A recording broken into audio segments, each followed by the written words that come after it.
before I go.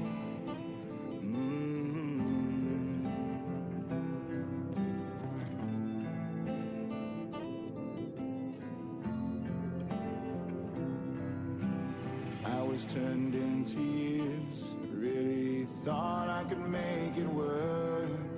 We're a little older and maybe wiser, but hurting you still hurts. We've made mistakes and I can't say I gave it my everything. Guess some things just aren't meant to be.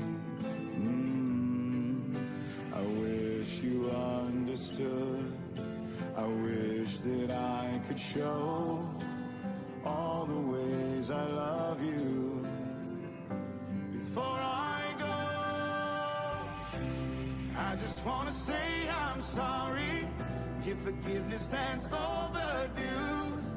You should know I'll always be there. Take this heart as an I owe you. Don't know how and don't know when, but I hope I'll see you again.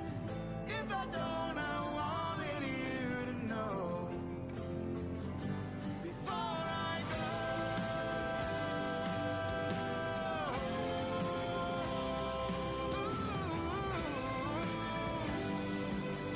Yeah. Years turn into minutes till I leave for the last time. Looking back on the beginning, oh, I've lived 1,000 lives. Wipe the tears from your eyes. I'm not afraid to take this step with one last look and my last breath.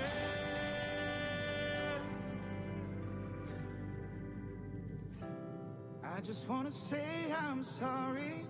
Give forgiveness that's overdue. You should know I'll always be there. Take this heart as an I owe you. Don't know how and don't know when, but I hope I see you again. If I don't, I wanted you to know before I go.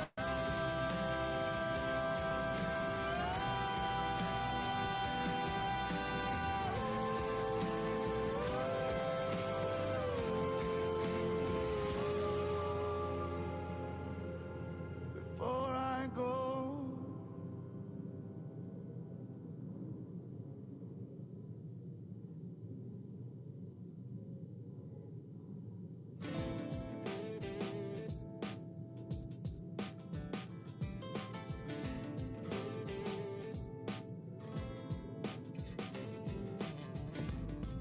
You hold the world in your hand, and you make sense when I don't understand.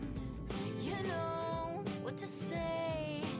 You are my light, reaching through my fears in the dark of the night, so I can see a little drop of sunshine at the right time when things look great. A little drop of sunshine is all I need every day. I'm in the sunshine and I feel fine, 'cause the rain can't stop the sunshine. Whoa, whoa. Sunshine. Whoa, whoa. Some days I feel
sunshine is all I need every day. A little drop of sunshine and I feel fine, 'cause the rain can't stop the sunshine.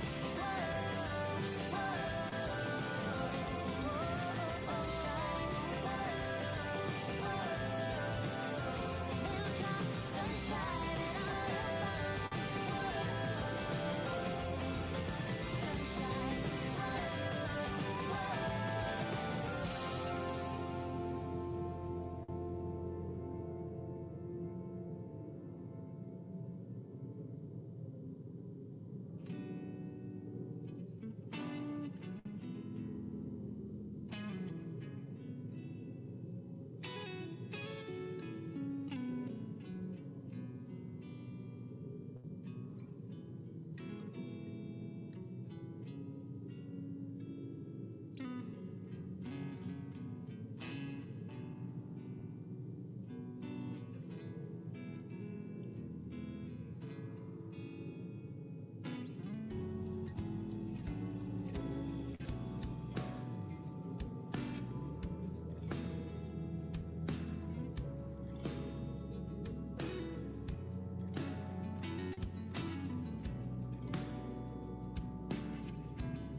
Talk about and tell me if you think what's on your mind. Let's be open and honest, nothing in this world you gotta hide. Is it 3 words that you're trying to say? I gotta know that you feel the same. Say first, say first, say first to me. Let me know it's a real thing.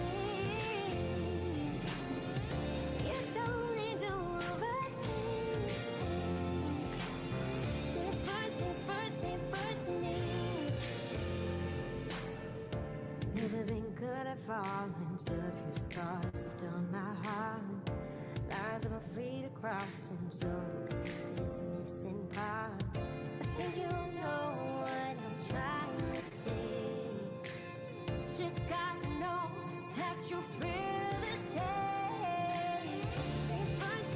Say first to me. Let me know it's a real thing. You don't need to overthink. Say first to me.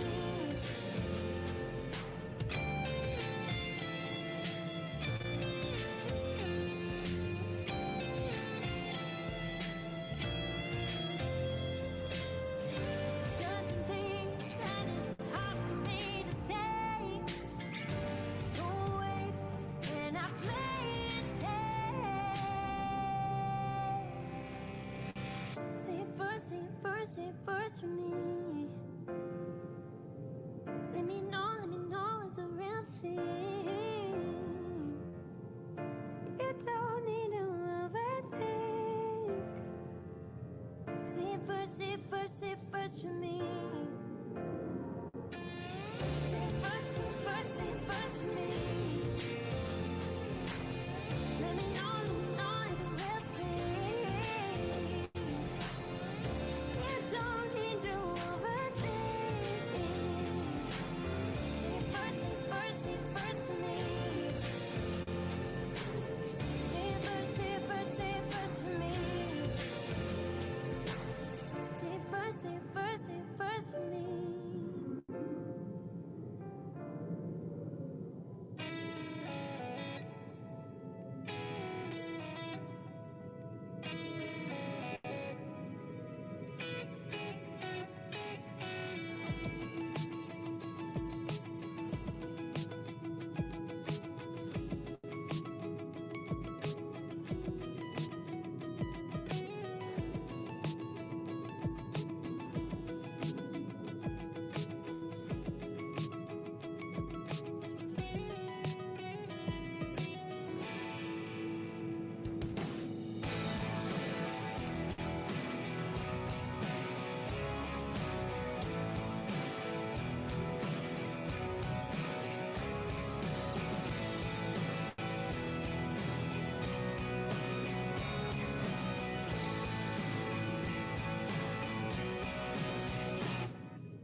One man is being victimized by our own government.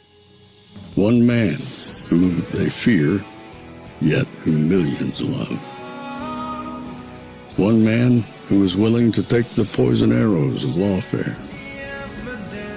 One man whose voice has been taken away by a corrupt judge operating in a corrupt system.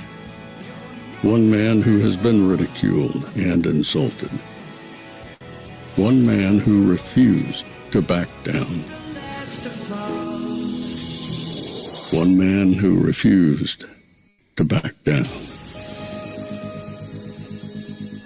One man who refused to back down. One man who stands between us and them.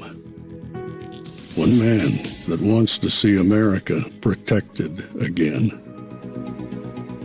One man who wants to see America prosper again. One man who understands that a man is a man and a woman is a woman. One man who understands and protects the blessing of life. One man who wants to restore American exceptionalism. One man who once again wants to make America that shining city on a hill for all to see. A place where all the people of the world glowingly set their eyes upon. America. One man who unashamedly wants to make America great again. That one man is Donald Trump.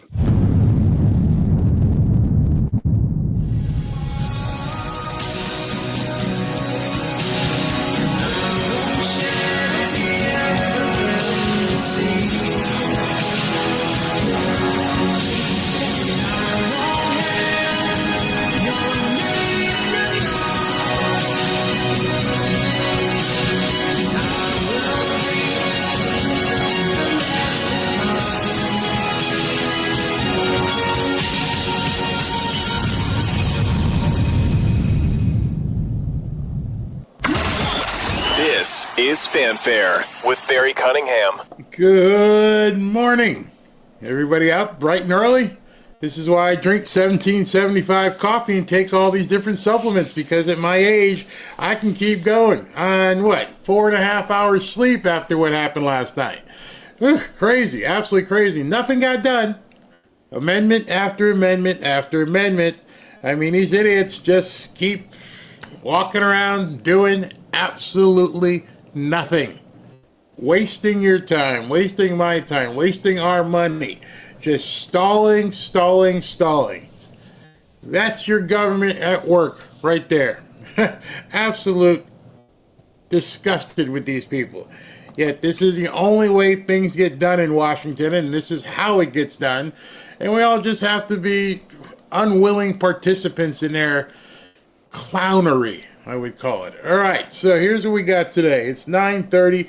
President Trump is supposed to come out, I believe, at 10 o'clock. I should be getting the live feed from Alligator Alcatraz very soon. It was funny, I was looking in the comments, and you guys cracking me up sometimes. You're like, hey, there's a chance of thunderstorms down there today. I could probably be a weatherman. You could probably be a weather person in South Florida with absolutely no training. You could get on the air and say, hey, but you know, right now it's about 85 to 90 degrees. The high today is probably going to be about 98. It's going to have a field-like temperature of about 102 or 103 degrees. It's partly sunny, which means it's also partly cloudy, and there's a chance of afternoon thunder showers. I rattled that off so easily, without a script, without a teleprompter, because that's our life down here every single day, except that there's a hurricane. It's always partly sunny or partly cloudy, depending on where you are, and there's always going to be a chance of afternoon thunder showers, because we live in basically the tropics. Yeah, we live in the tropics. So don't worry about the thunderstorm. In fact, that's even better if it does thunderstorm. How much better of an environment would it be when they make their video today of President Trump touring Alligator Alcatraz with alligators and lions and bears and pythons and monitor lizards and mosquitoes and driving rain? Welcome home. Welcome home. All of you who have no place else to be because you decided to cross the border illegally, and now you're a newcomer here, you're going to be sent home, and you and 4,999 of your closest friends get all this. So I hope it rains. I hope it pours. I want to see the media scramble in these elements. I want them to get an experience that they can go home and deliver to everybody. It was the most awful place ever. It was like Stalag 13. Yes. Yes. So how bad was it? Oh, it was hot and sticky and muggy and buggy. Yes, tell us more.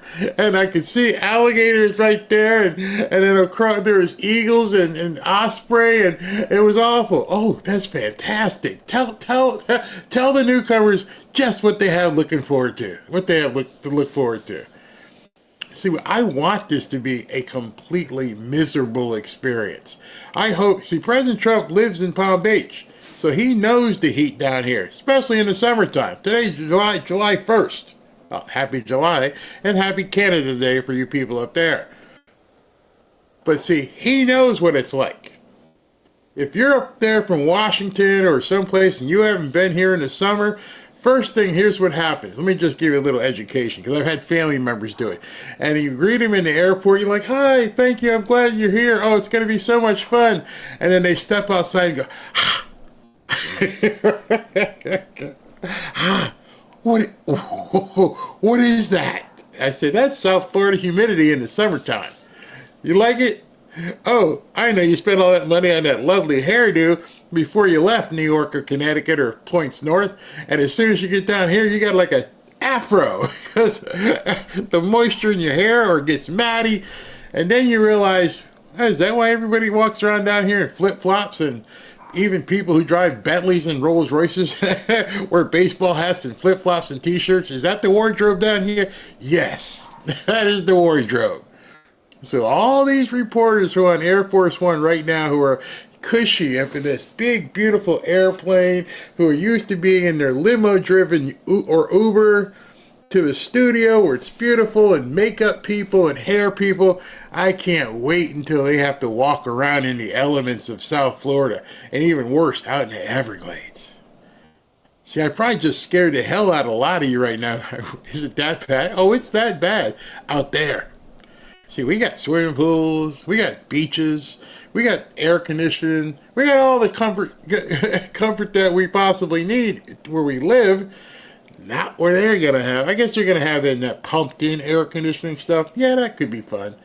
But I just want you to I want you to feel it. I want you to feel it when we cut to that. So President Trump took some questions this morning on his way out to Alligator Alcatraz. So I've got this video for you, and I'll show that to you right now. He hits Elon pretty hard, and let's just play it.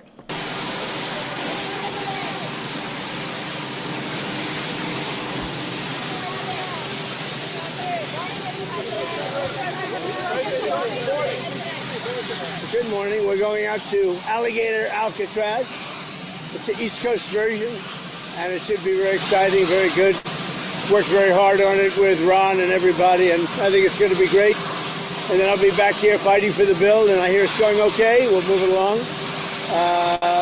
But we'll be back here pretty early. Do you think the president on the bill, you've been warning some Republicans not to go too crazy with the cuts? Are there parts of the bill or amendments that you think cut too much? We're going to have to see the final version. I don't want to go too crazy with cuts. I don't like cuts. There are certain things that have been cut, which is good. I think we're doing well. We're going to have to see. It's very complicated stuff. Great enthusiasm, as you know. And I think in the end we're going to have it. What do you think, Caroline? Yeah, I think it is. What do you think about Zoran Mamdani having such a hard time condemning the phrase globalizing intifada?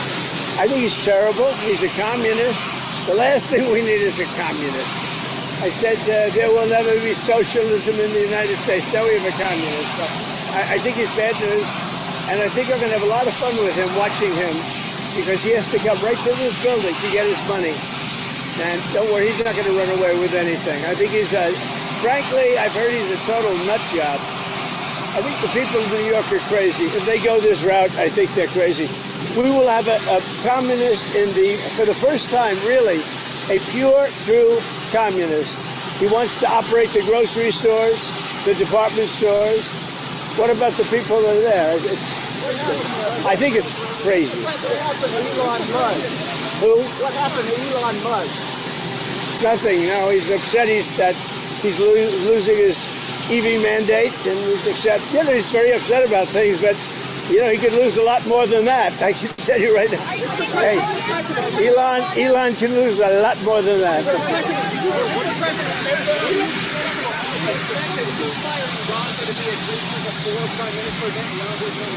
We hope it's going to happen, and we're looking forward to happen sometime next week.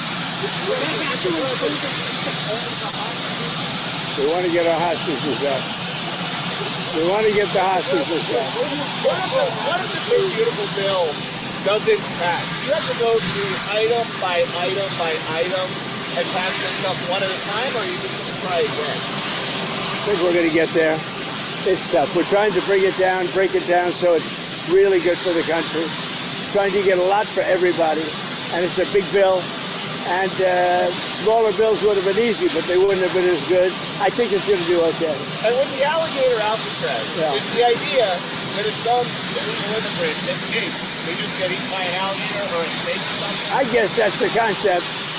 This is not a nice business. I guess that's the concept. If snakes are fast, but alligators are, but we're going to teach them how to run away from an alligator, okay? If they escape prison. How to run away. Don't run in a straight line. Run like this. And you know what? Your chances go up about 1%. Okay? Not a good thing. What are you going to talk to Netanyahu about Monday? Oh, he's coming here. We're going to talk about a lot of things. We're going to talk about the great success we had. I mean, we had an incredible, in Iran, we had an incredible success. Like really nobody's had in many, many years. That was a precision war strike. And the word obliteration can now be used because the Atomic Energy Commission said you can't even get into the place. It was demolished. It was really demolished. It was a great, brilliant strike, and how to go forward. We're also going to talk about Gaza. We want to get the rest. We got a lot of hostages back, but we're going to talk about Gaza. I don't know. I think we'll have to take a look. We might have to put Doge on Elon. You know what Doge is? Doge is the monster that might have to go back and eat Elon. Wouldn't that be terrible? He gets a lot of subsidies, Peter. But Elon's very upset that the EV mandate is going to be terminated. And you know what? When you look at it, not everybody wants an electric car. I don't want an electric car. I want to have maybe gasoline, maybe electric, maybe a hybrid. Maybe someday a hydrogen. If you have a hydrogen car, it has one problem. It blows up, So I'm going to give that one to Peter. I'm going to let Peter test it out. The hydrogen cars, and when they blow up, it's serious. They find you 5 blocks away. It's not good. How are the main talks going? Are there any countries we can expect to see before the July 9th deadline? Everything's going well. Honestly, everything. This is very complicated because it's very big. A lot of different areas. Look, the Republicans have their heart in it.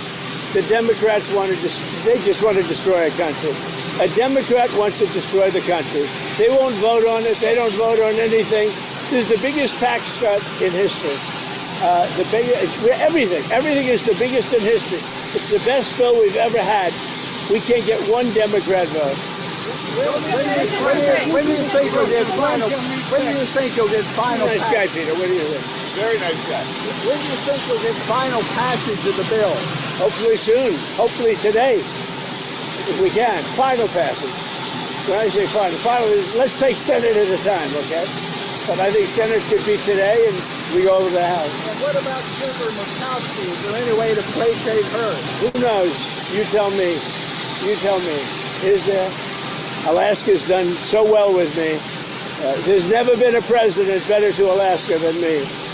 But it doesn't mean people appreciate it. Have a good time.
All right, so President Trump, the troller in chief, was amazing there, but he was absolutely right as he warned the people who will be in Alligator Alcatraz. And that is what he told them. Make sure you do not run away in a straight line. The alligators could probably catch you. An alligator is faster than most men and most women in a straight line. So he was right. You're taught when you live down here, zig and zag, zig and zag. They don't have good, turning radiuses, but they'll catch you if you're running straight, even the big ones. So everyone's told, there's all kinds of survival training when you live down here by the water. It's like, hey, assume there's a gator in the water. Don't bring your little pets by the shore. Don't let your kids go, oh, okay, wait, can I put my feet in the water? No, because your foot might not come back. And then run and zigzaggy. So let me show you.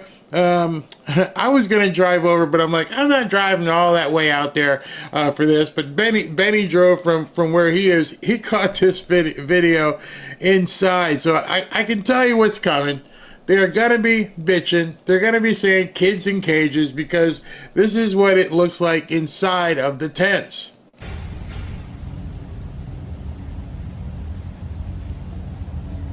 Very clean, very safe, air conditioning, nice beds. They're not cots, they're actually bunk beds. Nothing wrong with that. Well, it's not, the Ritz downtown New York City, but, no problem. I wouldn't have a problem living there. Wrong. And so I just want to show you why it's important to make sure you understand the nature of the gator habitat. See, a gator will tell you if you're too close. So the newcomers will probably get a warning, and the warning will tell them, hey, listen, you need to get back in your cell. I'm not in a cage. You're in a cage. So here's a gator at least giving you a warning.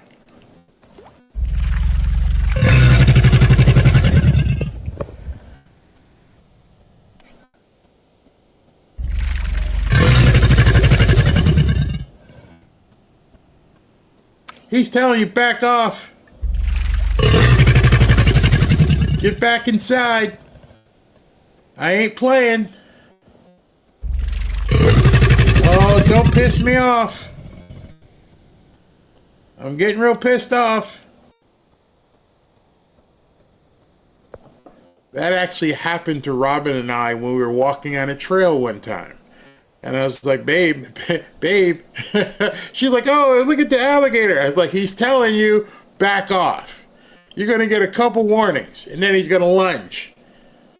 And some of you guys just go, oh, that's nothing. That's nothing. If that scared you, if that kind of made you a little kind of anxious, let me show you some alligators in training. The ones who went, and said, okay, we got our work to do. We might get fed on a daily basis. At least a couple of people might try. So let's train for Alligator Alcatraz.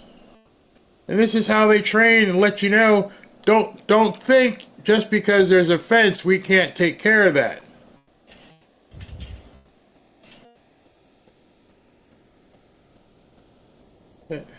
Fence? I don't care about a fence. I'm prehistoric. I've been here forever. You think a fence is going to stop me? You better stay in your pen.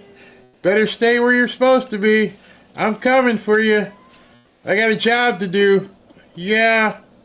This is like Friday the 13th. Some of you guys are like, so some of you are like, oh hell no, I'm never going to Florida ever again.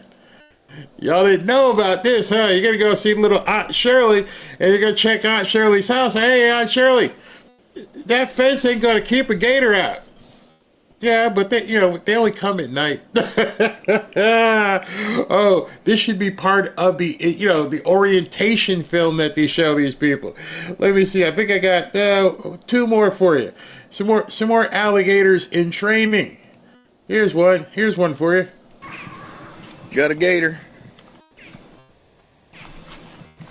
Got a gator. What you doing, boy? You gonna get up that fence, huh? Florida man. Oh, he's pissed. He's pissed.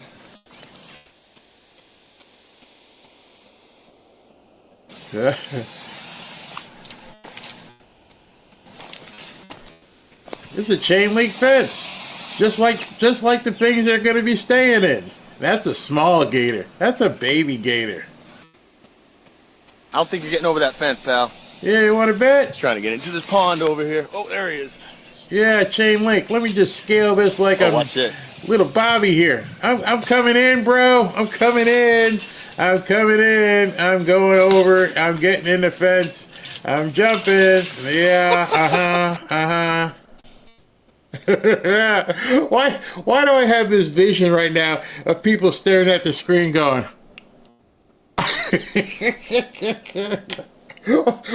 Why do I think people are like, oh my God. Oh. Now those were little gators. The bigger gators, well, they don't really have to climb the fence. They just knock that shit over. I need to get on the other side and I don't feel like climbing it. This wrought iron, they put up this wrought iron fence to keep me out of here. But you know what? I'm just gonna bend it, okay? Let me just go figure out how I'm gonna do this. These people put these things in my way here. What are they thinking? I gotta go swimming. I gotta go check out me some newcomers. Okay, this is what I'll do. I'll just break through the fence. How's that for you? Hey, newcomers, check that out. Yeah.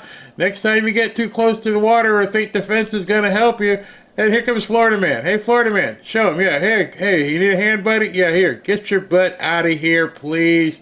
Yes, do what you need to do. That's a Florida man for you. How y'all doing? How y'all doing this morning?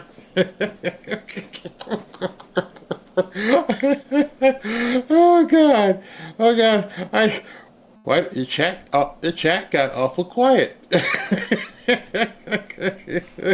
The chat got awful quiet. People like, oh my God.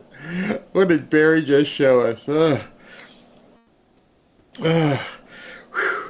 Yes. That is in a close area.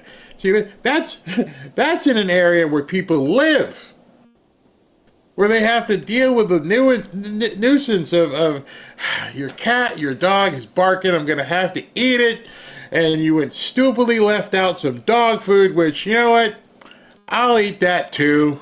I don't mind. Let me eat some dog food. Yeah, and I'm going to go swimming in your pool. And we're going to climb back over the fence when I'm done, or I'll just go through it. See, this was my little educational experience right now. I hope President Trump had somebody compile something like that and scare the crap out of the reporters as they're flying down. Please, okay, this is the captain. After you're done buckling your seatbelt, I want you to get your butt puckered. We have some information for you before we land. And then play that. And have them all look like this. No, we're not exaggerating, baby. We're not exaggerating one bit. And people say, how the hell can you guys live like that? Well, we do. We just know better. And so I'm still here. Robin's still here. Our 2 little dogs are still here. My neighbors are all here. We know. So I think we need to educate these newcomers and say, you're safer staying inside your tent. You don't have to worry about anything else as long as you don't try to get away.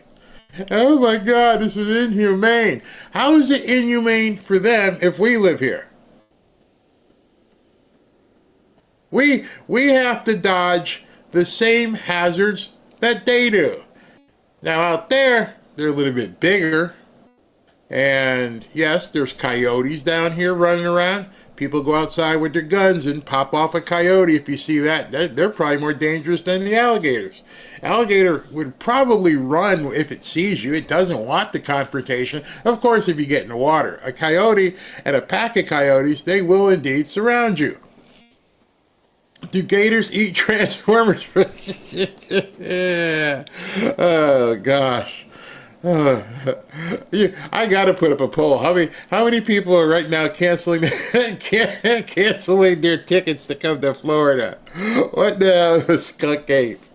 Oh my goodness.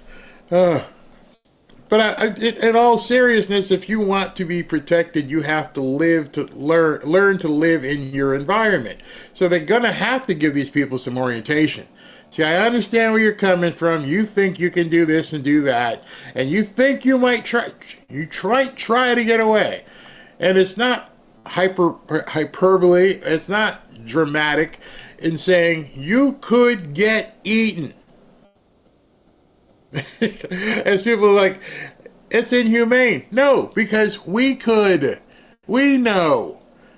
There are ponds all over here near the golf course where I live. And everybody who lives here knows you never go by there and you don't see anybody swimming in the pond. Never. Never. Not once in a while. Never. Nobody waiting, nobody swimming in the pond. We know. If you need to get to the other side, the other best way is to go around it, not through it. You don't get in that water. So we live with the same hazard. We're just smart enough not to go where they are. Yes, mosquitoes. There's mosquitoes out here. They need call signs like the back of a plane. We have stuff. We have a screen pool. We have all these things to make sure we're not in those elements. They do too. So I don't understand when they're complaining how. And then for extra sensory stimulation, add a chain link dome for them to crawl. Or they can just crawl around. Oh my God, that would be too much. That would be fantastic. But what I'm saying is that all the live nuts who from today on will probably be telling you it's inhumane. The only thing you have to say to them is, well, how do Floridians live?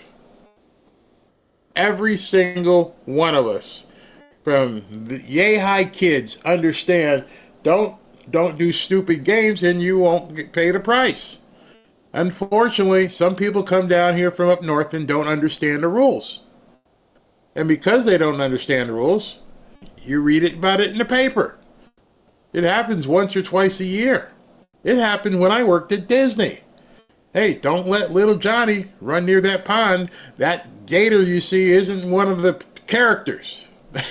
You're about to have a lifelong memory you really don't want. And unfortunately, while I was working there, it happened 3 or 4 times. People like to go out jet skiing in some of the lakes up there. Don't fall. Or better yet, don't run into one. It'll knock you off that jet ski. Robin was kayaking with her friends. They were kayaking in, I think it was Wakiva Springs. And her friends were up on the bank screaming. And she looked like John Candy from Plane, Trains, and Automobiles. Yeah. And she's rowing, and she goes, clunk. She thought she hit a tree, and it was a gator. And so she rode a little bit faster and got away. So, yes, indeed, it is part of life down here. They're nearly invisible in the water, too. Yeah, you're only able to see them when they want you to see them. See, when they come up and they surface for air or something and their snout pops up or their eyes pop out, that's just for them to get some air or just to hang out, whatever.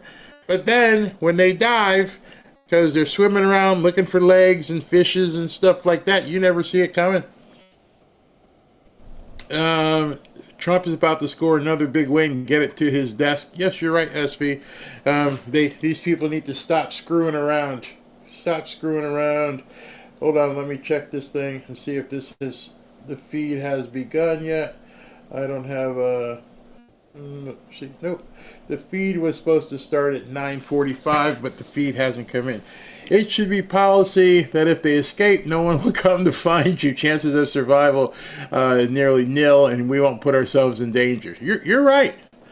I don't even think. I think that should be part of orientation as well. If you try to escape, we'll come to as far as we can, but we're not launching any sort of rescue. It's not worth it. Not worth putting our people. It won't be a rescue. It'd be more like recovery. Whatever's left. I mean, some of the stuff just sounds dark, and I don't want to see anybody. I'd hate to see somebody lose their life, but I would almost bet you somebody is going to test it. There will be one there who I can make it. And the other people are like, I don't think so. I'm like, no, I think I can make it. See, the other thing with, quote, making it is there's nothing to make it to. This isn't like you're going to swim out to an island or you're going to swim to somebody's backyard. There's nothing there. Nothing. Just sawgrass and more water. And there might be little atolls out there in the water, but you're just sitting there. And those atolls are probably inhabited by gators. There's no place to run to. And so the thing that needs to happen is when they fly these people in, they need a tour guide and say, listen, yes, your captain speaking, yeah, we're coming into Alligator Alcatraz, and look over your left shoulder, you look at your left window, that's the east, and look over here, no, that's the west, and as you can see, there's nothing, nothing to go to. You can't run, you can't hide, and none of your friends, you think, well, maybe I'll tell my friends to meet me in a boat. You don't think they can, I say there's nothing. It's literally a desert swamp, or swamp desert. Sounds more like a tropical rural than Stalag 13. Well, to them, it might just be the same, Stalag 13. While we're waiting, let's see what's going on. Benny just posted this video. He said, this is like Jurassic Park. Mosquitoes swarming me by the thousands. Oh, gosh, that's funny. Yeah, he lives in Tampa, so it's kind of weird that I'm sure he's seeing it. Let's see what else is going on down here. That's about it so far. I guess we'll just go ahead and take some Annie Oakley. Are you here? Annie Oakley. It's early. All right, so it's 10:02, and no feeds are live yet. So I just hope they show him flying in. I'm really hoping that they show that if Air Force One can fly in and land on Alligator Alcatraz, that'll be amazing. Absolutely amazing. All right, let's do comments. American Sakat. Yep, it is. Absolutely. Damn nature, you scared. How many of you have ever seen a wild alligator? I'm not talking about going to a zoo. I mean, driving on the road, riding your bike, doing something, and this big, giant-ass lizard, this prehistoric, this prehistoric dinosaur just comes across your path. This prehistoric dinosaur with big, giant teeth just happens to be standing there in front of you. It's chilling. You go from being the apex predator, a man, woman, to being like, oh, I'm literally prey, aren't I? Yes, if I choose to have you, I will have you. And there's nothing you can do about it. You can try to run. Make sure you zigzag. All right, so I'm just checking some things here. Is Donald Trump checking the rapid response. Not seeing much anything yet.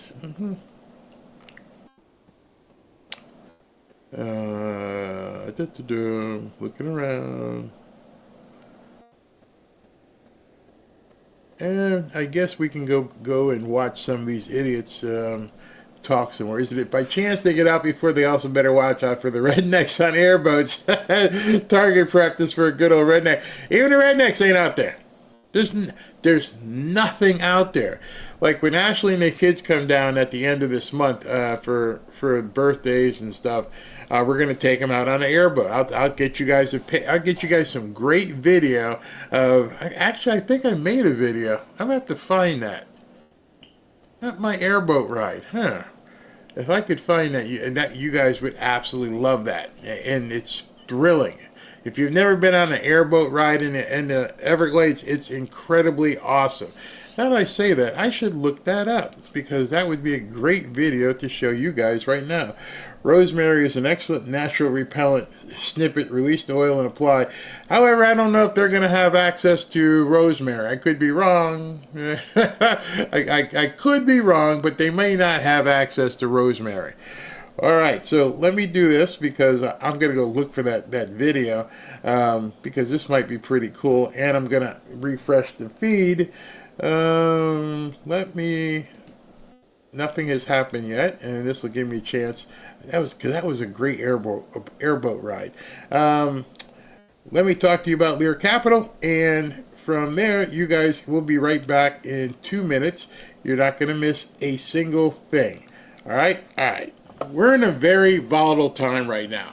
There's plenty of financial uncertainty. Now is not the time to be speculative. And I'm also speaking from a personal perspective. I'm buying income-producing real estate, and I'm buying gold and silver. A lot of people don't know the difference between the economy and the stock market. And too many people listen to the news and social media. That'll get you in trouble. Let's face it. It's obvious that a lot of people have an agenda they're not telling you about. Right now, your best bet is stability. And that means you might need to build a hedge against global volatility. May I recommend gold and silver to you? Real gold and real silver. Not paper, not certificates. Actual gold and silver. What gold and silver can give you is absolute peace of mind. A stock is only as good as the company behind it. It's merely a piece of paper. One of the things I can tell you is that many people are finding out the hard way that some of their investments were built on quicksand. Gold will never be worth zero. Silver will never be worth zero. If you want to calm some of your fears, give my friends at Lear Capital a call today at 800-601-5430 or go to learberry.com. Just so you know, Lear Capital has over 27 years of experience, thousands of 5-star reviews, and over $5 billion in trusted transactions. And Lear is the only gold company with a 24-hour risk-free purchase guarantee. You don't pay unless you're 100% satisfied. So go to learberry.com. If you want peace of mind, give my friends at Lear Capital a call at 800-601-5430. Or look down here below and go to learberry.com. And don't forget to ask about getting up to $15,000 in free gold or silver with a qualifying purchase. Don't wait. Do it now. Nobody knows what tomorrow holds. Be safe. I just want to say thank you to the Fanfare community. And if you're new here, I'd like to take a moment and welcome you. If you watch my videos, you've probably realized at this point that this isn't your usual podcast. The difference is that every single day I try to make this show an open conversation amongst friends. You see, I believe that speaking to friends, here and in your own circle offline, is the best way to push back against all the lies being told by the Democrats and the media.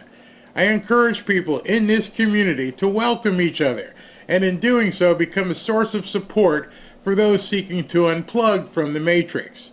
If you'd like to communicate on a deeper level, I invite you to subscribe to the channel, but if you'd really like to surround yourself with like-minded patriots, join our free and private X group by going to fanfareshop.org/group. When you join this free group, a few things will happen. 1, if you haven't used X before, you can use X without venturing into the sewer that it sometimes can be. 2, you can share content with friends that you meet here. 3, you will get notified every time I go live, so you can't count on YouTube notifications. And 4, and this might be most important, you get content that I can't share on YouTube or Rumble. So please take a moment and join our free and private X group. Just go to fanfareshop.org/group. Remember, it's members only. There are 16,000 plus people in that group right now, getting close to 17,000. To join our free and private members only X group, just go to fanfareshop.org/group. We'll see you there. Welcome back to Fanfare with Barry Cunningham. Okay, so the feed is now active, and we can see we didn't get the flyover, so I don't know, maybe they'll take cameras outside, but they are getting ready to have some sort of announcement or something. I'm trying to see if we see the normal... Check, mic check, 1 2, check, mic check, 1 2. Mic check, 1 1 2 1 2, mic check. All right. So we're waiting to see what dignitaries are there. We see different reporters walking around. They've probably been outside. They're smiling. They're hot. But they got the air conditioning pumping to the tent. Look at that woman's hair right there. Her hair is already plastered to her face, and her makeup is already looking like it's running.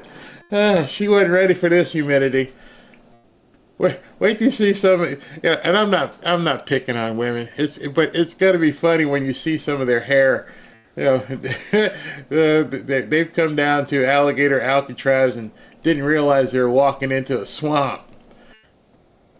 But anyway, look at this guy, his shiny face. Miserable looking. It's hot, man. It's hot, bro, isn't it? Yeah, you got a suit jacket on and everything. Are you crazy? I'm surprised. Well, President Trump has to wear his suit jacket because it's got the bulletproof vest on underneath and everything. Oh man, I feel bad for those cops because imagine what they have on. They've got their gear on as well. But hey, if they can do it, the press can do it, I guess, or the other way around. But anyway, this is going to be the I don't know. It doesn't look very big. I wonder who's here. I know it's going to be a lot of probably Florida sheriffs and deputies. I'm sure Ron DeSantis is there. I wonder if Tom Homan came down. That would be very interesting if he's part of it. Yeah, those cops all have vests on. Absolutely.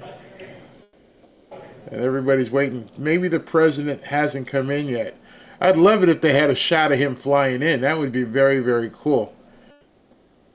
Maybe the feed will take it outside. So any event, we're ready. We've got the feed here. I just heard the guy testing the microphone so people can make their speeches or whatever.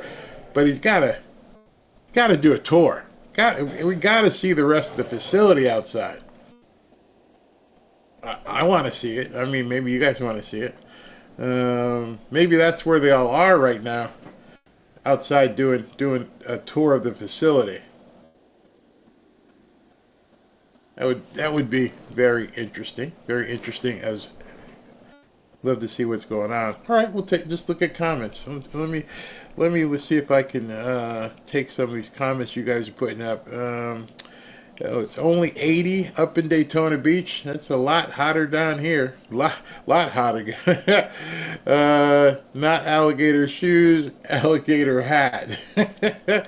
Let's see here.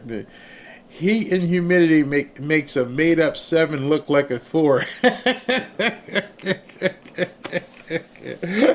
The hair gets flat and matty, and it gets shiny and everything. They didn't tell him you're going out in the middle of the flipping Everglades. Get ready for it. Somebody's like, can you imagine what it'd be to be locked up there? Nah. And you have a choice. See, unlike us, if we commit a crime, we don't have much of a choice. The judge is going to say, hey, you're going to do your time, and here's where you got to go. These guys have an option. You can stay here, or we'll give you $1,000 and a free ticket out of here. Your choice. You go where you want to go. So they don't have to say that. David says makeup running. There's ladies right now probably having nightmares. There's ladies in the audience that are probably thinking, oh man, what? Especially, I want you to think about this. Some of these reporters have pancake makeup on because at any moment they got to be ready to step in front of a camera. So it's not just like normal makeup where you're going out to dinner with your husband or you're going out with the girls, whatever. This is broadcast makeup. And it's designed to be really thick so no matter what happens, I look great on film. And you probably did that this morning before you went to work. Then you get on the Air Force One. It's nice here, it's cushy, you're filing your report. And then you get off the airplane and it's like, OMG. What did I just walk into? What is going on there? And the other thing, you don't want to be wearing a whole lot of perfume. See, one of the things you realize here, I'm giving you guys some like Floridian type tricks. Robin wears her perfume very lightly because if you smell too sweet, the bugs like it too. And then you're like this all day long, swatting no-see-ums and stuff. So you don't want to smell really fruity and overwhelming. First of all, whenever you go in, people are going to be looking at you like, damn, you stink. You got way too much on, girl. Let's see here. Barry's on fire today. I can't stop laughing. I'm just trying to tell you what's really going on. Cindy says, I worked in a youth prison. It says, run away only to be eaten by a bear or a mountain lion. These bad boys did not run, just didn't, because hungry animals don't care. And I'm making,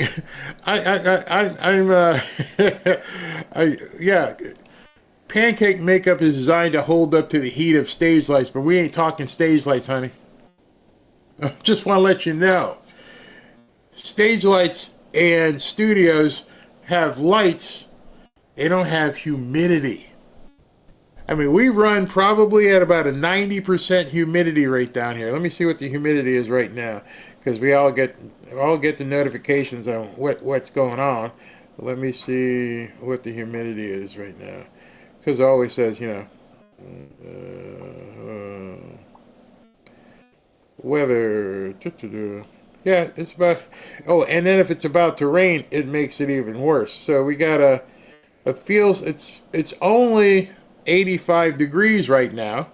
However, it has a feels like temperature of 94. So it's a feels like temperature at 10:15 in the morning is at 94 degrees with high precipitation. We have a 88% chance of rain, which is like every single day, and 99% humidity. Stage lights ain't ready for that. The best perfume in Florida is a bar of soap and deodorant. Forget all the, yep. You guys would be very surprised. Come on down, have a vacation, but I'm just giving you some tips now. You can put this in your planning. And then just pack a lot of flip-flops. I don't care where you're going. I mean, we go out to restaurants that are really nice restaurants for dinner. You may be sitting next to somebody who's a gazillionaire, and he's sitting there with flip-flops and a baseball hat.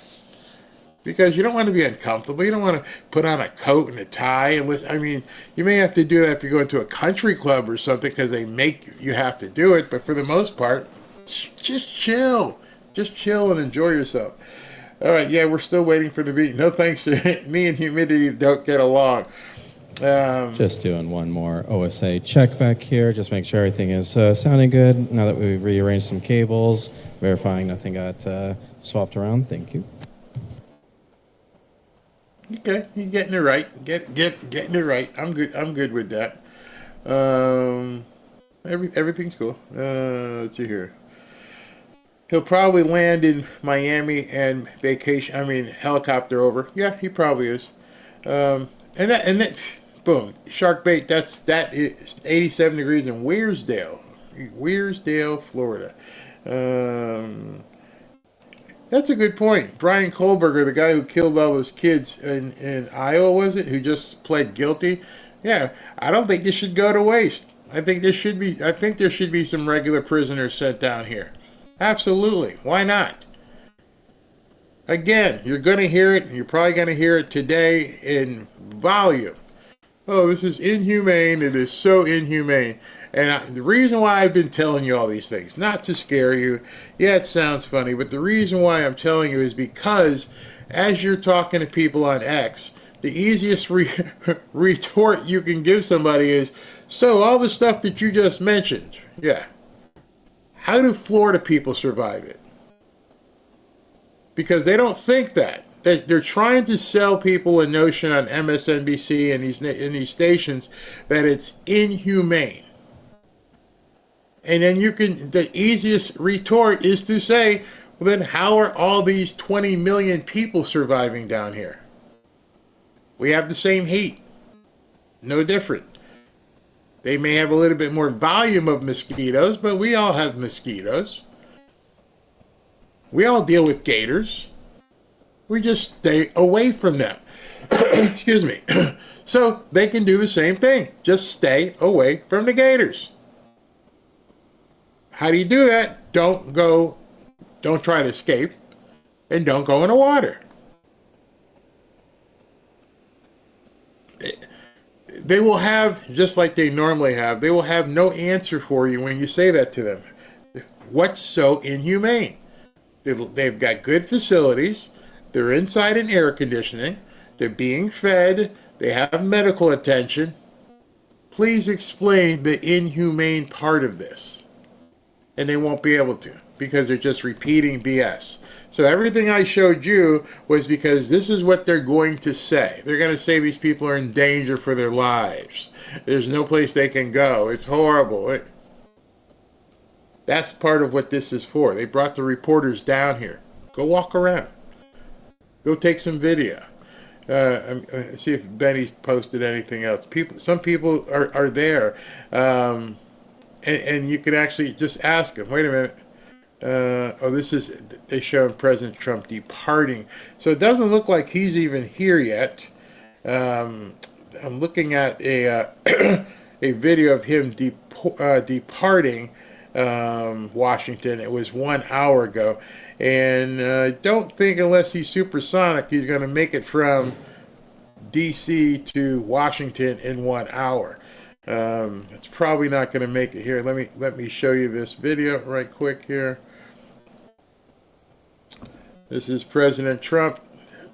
You can see this was posted at 8:36 a.m. Him leaving. That doesn't look like the big jet. That might not be the big Air Force One. Might be the smaller of the two jets. But in any event, this was posted at 8:36, and he was just getting on. He's probably just getting there right now. Right about now, depending how fast he went. So, I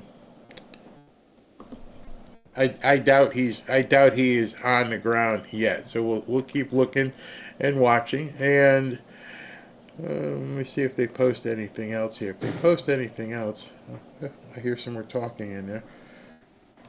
Somebody had asked earlier, is there cell service? There's no obviously there's no cell service out in the Everglades, but as you can see in the facility, they've got some stuff there. So let's see what happens. All right, so I'm gonna leave this on, and it's 9:30. We were up until 1:30 this morning, and what I'm going to do is take a break. Go grab something to eat real quick and come back.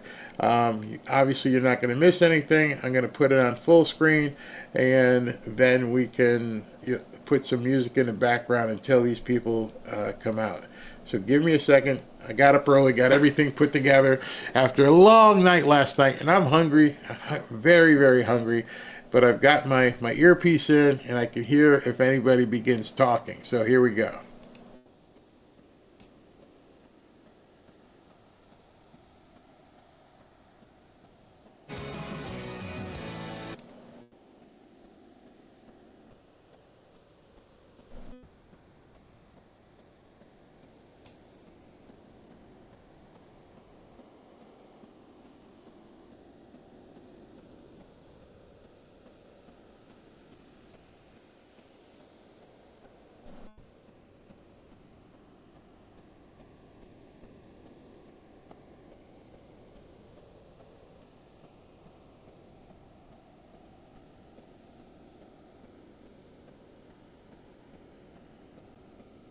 it for the first time. I won't lie and say I'm ready. There's so much on my mind. You know I have to answer. I raise my hand to keep you safe. 21's too young to feel this way.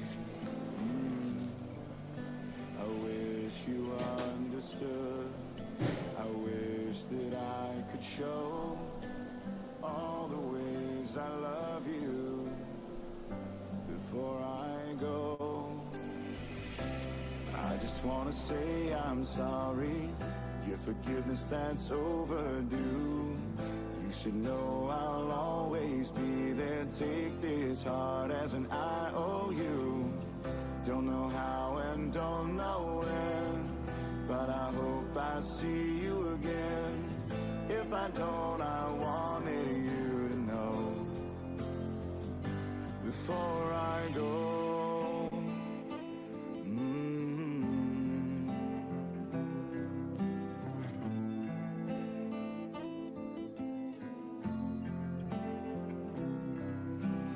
Hours turned into years. Really thought I could make it work.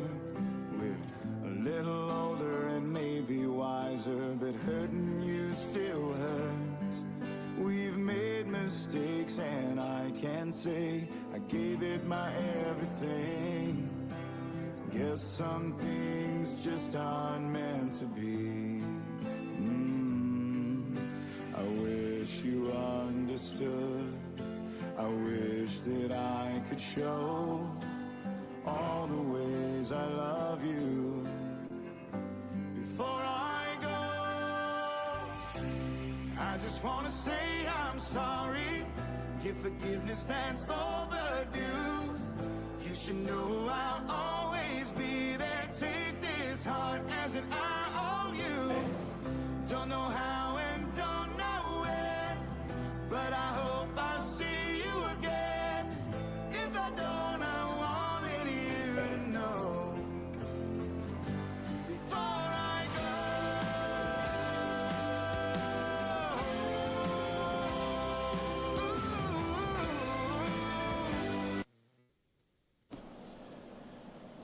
go. Breaking news into the Fanfare newsfeed. All right, I had to jump back in here. Got this for you, and maybe this is why President Trump is delayed. This popped out at 9:52 a.m.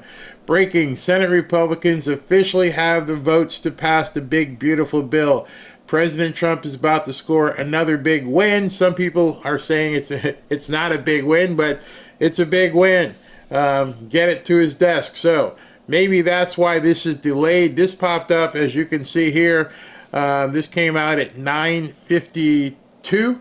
It is now 10:28. So, and SV told me he checked and said that President Trump landed at 10 o'clock. So the fact that he is not out there right now making this speech, this may be what's keeping things. Let me see if let me check the congressional feed and see what's going on there in terms of the voting. See if I can see anything. Did it already pass? It may have already passed, because let me just check. I don't want to move this feed. Wait a minute. I'm looking at something here to see where we are with this. Watching all these different feeds is crazy. Trying to figure out what's going on. All right. There's a commercial running, so I can't really see right now.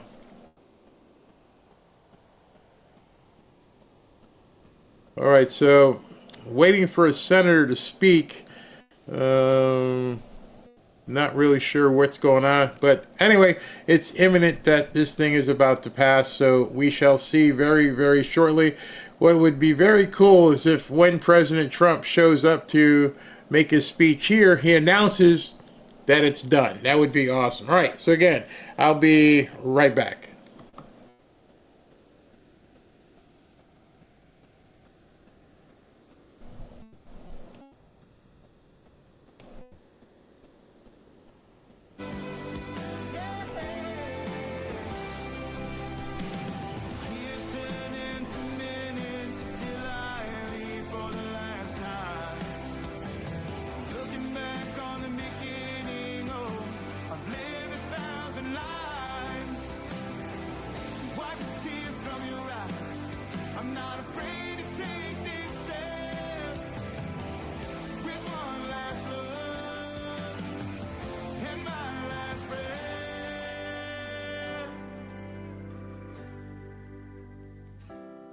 I just wanna say I'm sorry.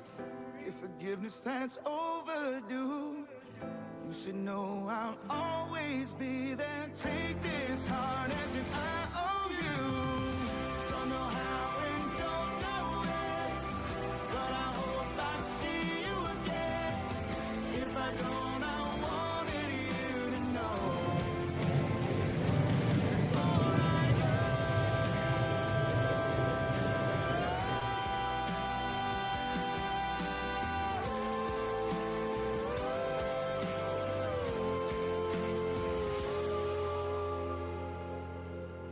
before I go.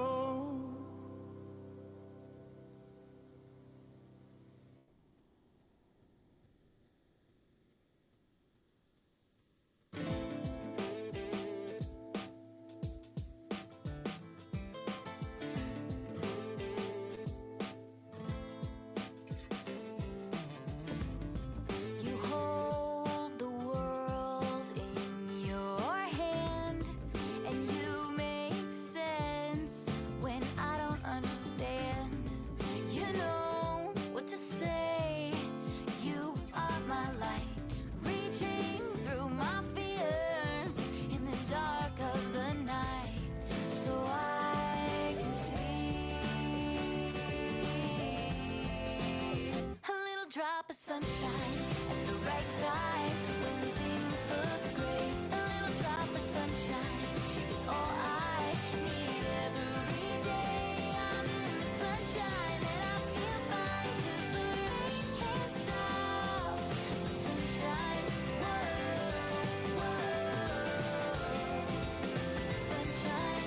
Whoa.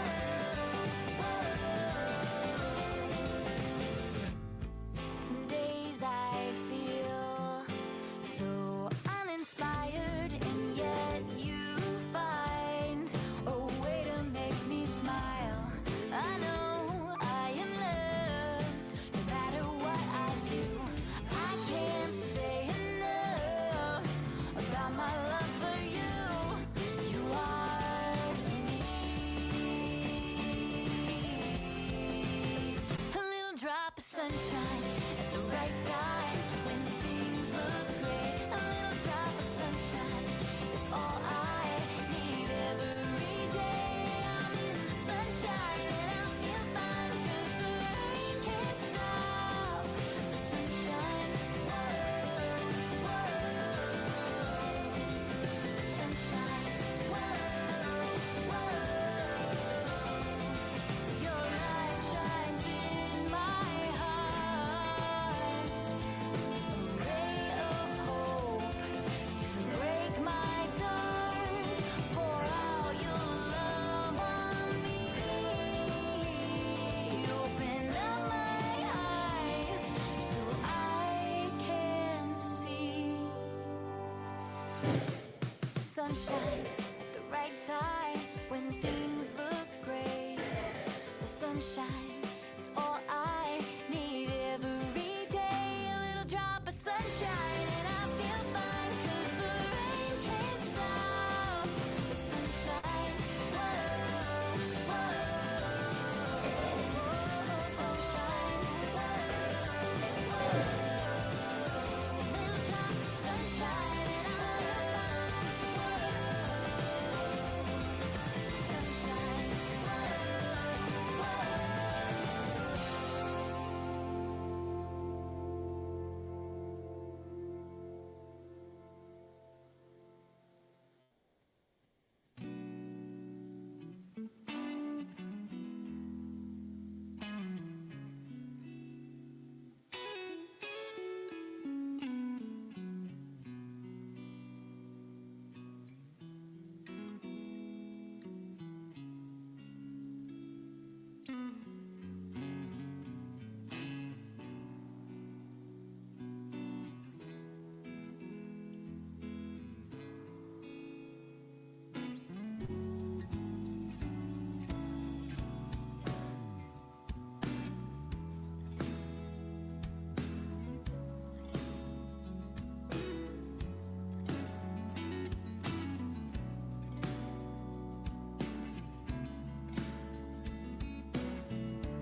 talk about and tell me if you think what's on your mind.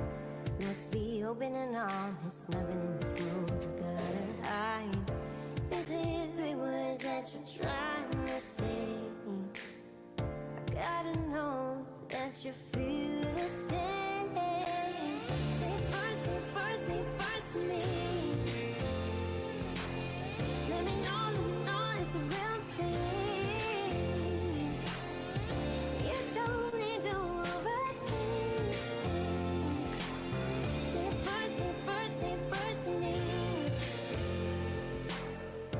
Never been good at falling, still a few scars left on my heart. Lines I'm afraid to cross, and so broken pieces missing parts. I think you know what I'm trying to say. Just gotta know that you feel the same. Say first to me. Let me know it's a real thing. You don't need to overthink. Say first to me.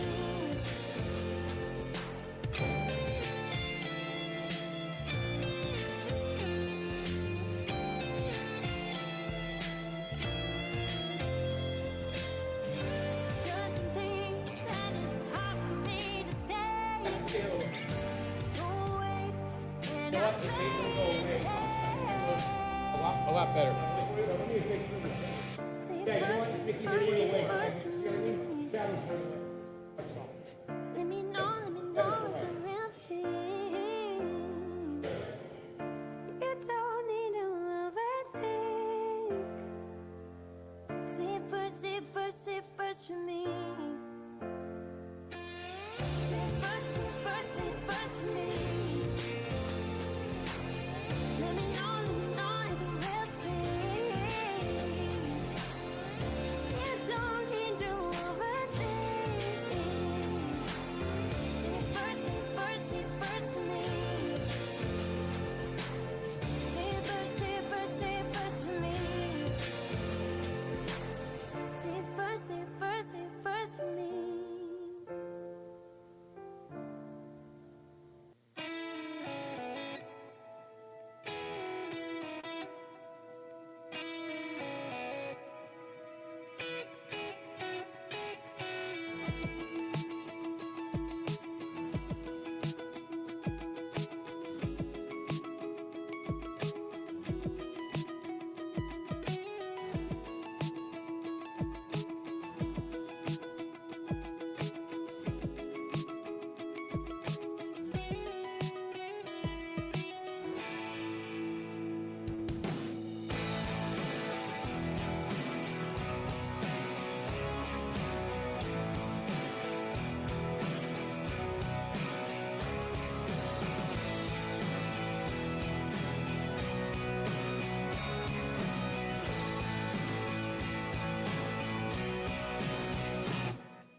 Breaking news into the Fanfare news feed.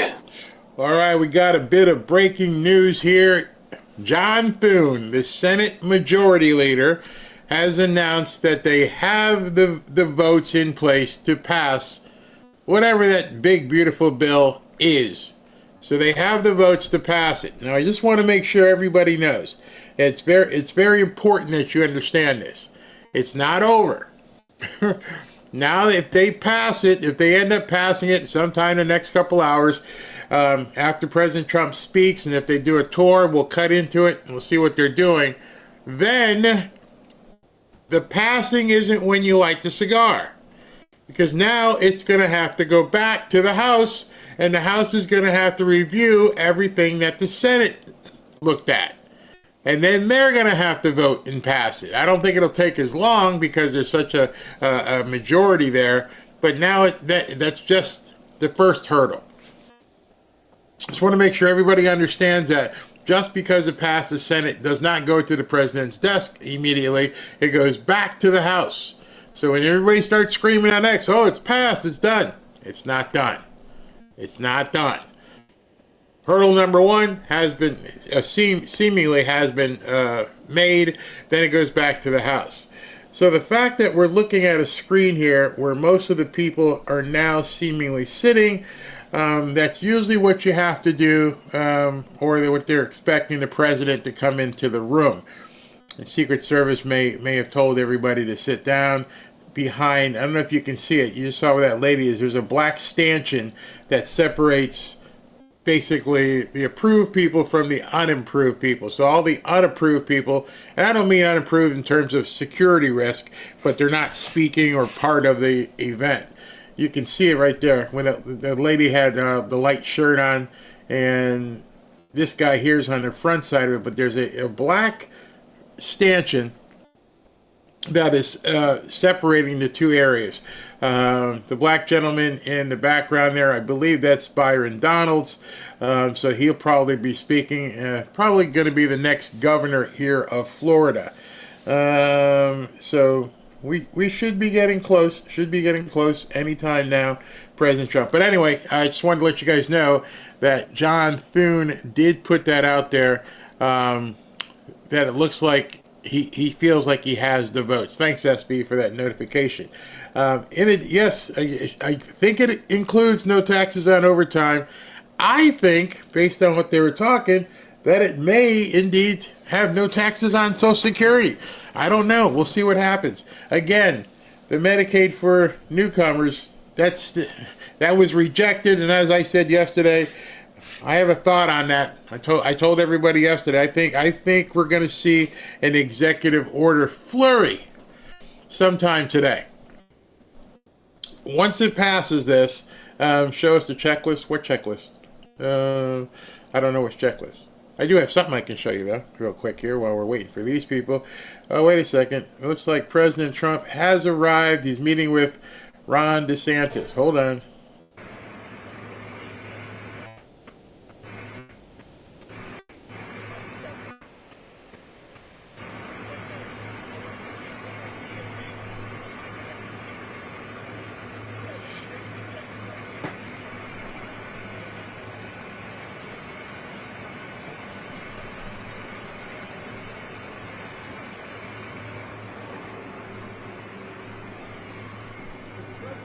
Hello, everybody.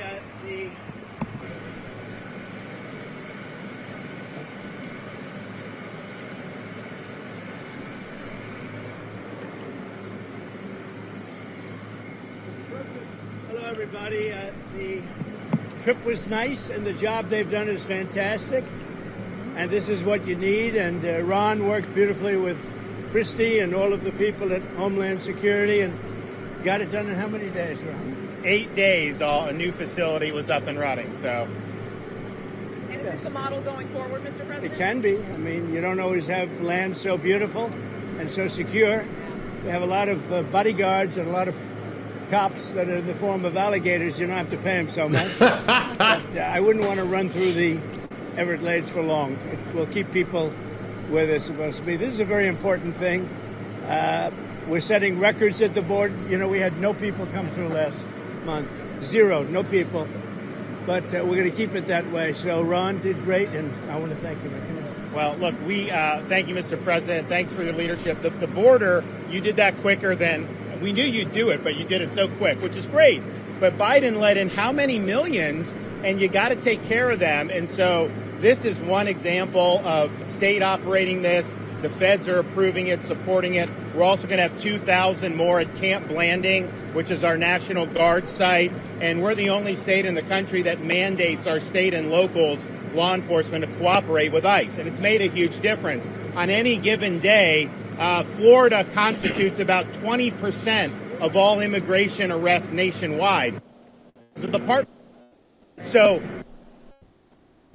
what I would just say is, don't let Florida be the only state. We've got very red states that should be doing this just as much as Florida's doing. That will increase their numbers. And then what happens is you'll have a lot of people that will deport on their own because they don't want to end up in an Alligator Alcatraz or some of those other places. So I think this is a model, but we need other states to step up. I was going to ask you, would this be enticing for other states to come up with their own model? They are doing it. We have Louisiana doing it big. Alabama's doing it. We have a lot of states. They seem to be red states. There are not too many blue states for whatever reason. But the red states, Republican-run states, are doing it. The blue states don't do very well at security and policing, unfortunately. What would you say, Chris? I would say that exactly right. The governor here has been fantastic in forming this partnership with the Department of Homeland Security. We were looking at different contracts with different vendors and thought, why not go straight to our governors and ask them to help us solve this problem? Florida was unique in what they presented to us, and I would ask every other governor to do the exact same thing. This is unique because we can hold individuals here, they can have their hearings, get due process, and then immediately be flown back home to their home countries. And their home countries are welcoming them. They're setting up loans for houses, they've got food assistance, they're helping to facilitate welcoming them home. I just got home from Panama, Costa Rica, Guatemala, Honduras, and they're all excited about getting their individuals back home from the United States. So and there is a lot of self-deporting. That's one is. thing I was actually surprised, but a lot of self-deporting. I flew over the Everglades. We did a little circle. I said, let me see. That's a big piece of land. I think it's 25 minutes to fly around. Is there potential for enlargement or additional facilities out here? There may be. I think what we're doing is, because this is an important part of Florida, we're using the existing footprint of this airport. So when you guys go over there, you'll see all the beds, the medical, the galley, everything is on the concrete. We're not using any of the other stuff. Now, as you'll see, there's a lot of concrete, so there very well may be. I know Secretary Noem and her team have said as soon as the president departs, we'll be open to start receiving folks. And so we'll see what the tempo is. We do have the 2000 in Northeast Florida that will open very soon. So it is possible to do. One of the things I think that is exciting about this is we're offering up our National Guard and other folks in Florida to be deputized to be immigration judges. We're working with the Department of Justice for the approvals. I'm sure Pam will approve. But then I'll have a National Guard judge advocate here. Someone has a notice to appear. Biden would tell them to come back in 3 years and appear. Now you'll be able to appear in like a day or two, so they're not going to be detained, hopefully, for all that long. We'll have people here in this facility that can make, it's a bureaucracy. The president's got to deal with the bureaucracy. Now, that Supreme Court ruling was good because that's going to allow him to be able to exercise Article 2 the way founders intended, but you still have bureaucracy. So we want to cut through that so that we have an efficient operation between Florida and DHS to get the removal of these illegals done.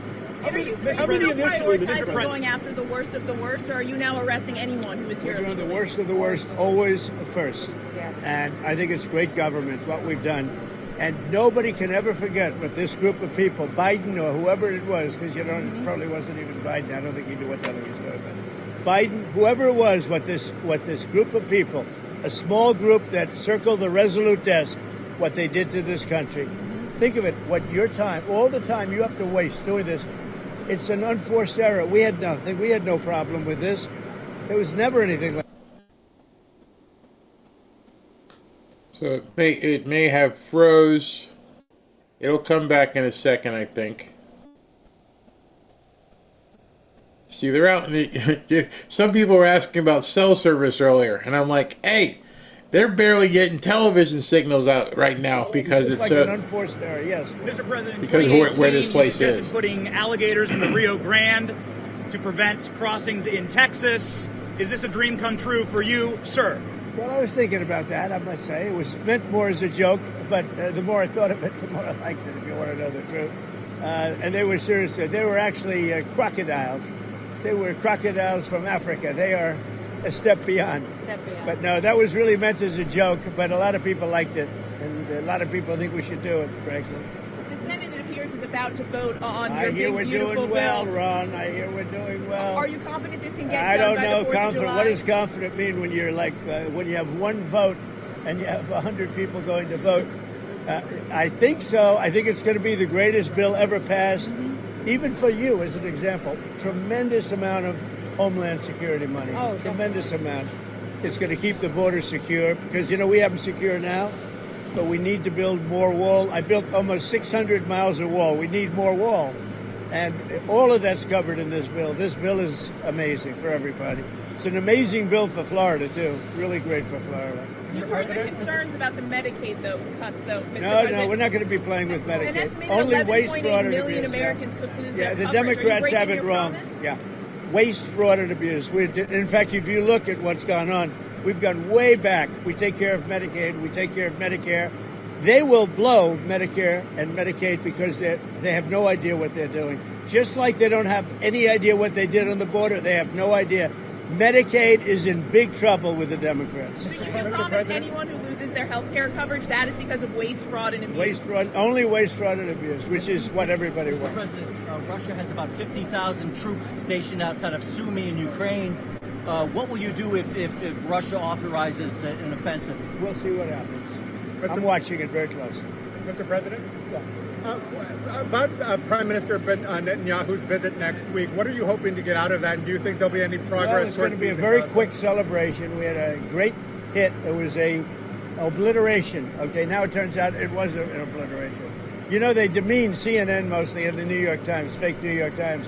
They demean these great soldiers. They went over there 17 hours flying, and they hit bullseye after bullseye after bullseye. It all blew up. Everybody saw it. Then they get back, and CNN said, well, they did okay, but maybe it wasn't. Let me tell you, it was beyond obliteration. Nobody can even get down there. The tunnels are busted. Everything fell into the well. It was a total and complete obliteration, and we should celebrate these heroes. And what I'm doing is I'm bringing them, Ron, we're bringing them to Florida or to the White House. I gave them their choice. I think they're going to take the White House. Probably. I shouldn't tell you this. Mr. President, there's going to be a new bill called Make American Elections Great Again. I love it. Forcing the U.S. Census Bureau to redo the census to actually get an account of how many Americans with proof of citizenship are in our area, in our country, redistricting some of the House districts. Your thoughts on that? Well, I'll speak for both of us. We love it. Okay, you're going to like this one. I know all about it. We want to bring our elections back. The election in 2020 was rigged, millions and millions of votes. It had to do with COVID and a lot of things, but it really had to do with the crooked people. The Democrats are very good at cheating on elections. And that's why I said too big to rig. They tried this one too. But after about 9:02, they gave up too many votes. Too big to rig. Ron would love it. I would love it. Christie would love it. That's what they have to do. They have to bring it back. And we have to look, Ron, they include anybody that happens to be in your state. Well, California would lose like 5 seats if they did a fair census. And even beyond that, the Biden census gypped Florida of at least 1 seat. We only got 1 seat in the last census. Are you trying to tell me that Florida only had 1 seat in that? We should have had at least 2. Texas should have had another one. That could be the difference in the House of Representatives in the majority. So I would love for them to redo the census for 26. My legislature will redistrict those lines. We'll get it to where it's fair. But as it's right now, this country is not fairly apportioned. I've got so many more millions of people in Florida that have representation because of that flawed census. Mr. President, I think it's going to do very well. A lot of people, I don't know if you've heard about it, it's captivated the country. Everybody wants it.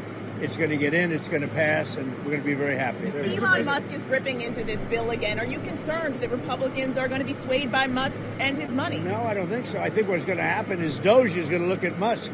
And if Doge looks at Musk, we're going to save a fortune. Thank you very much, everybody. I don't think you should be playing that game with me. Mr. President, July 9th tariff guideline. Thank you very much, everybody. Thank you, Mr. President.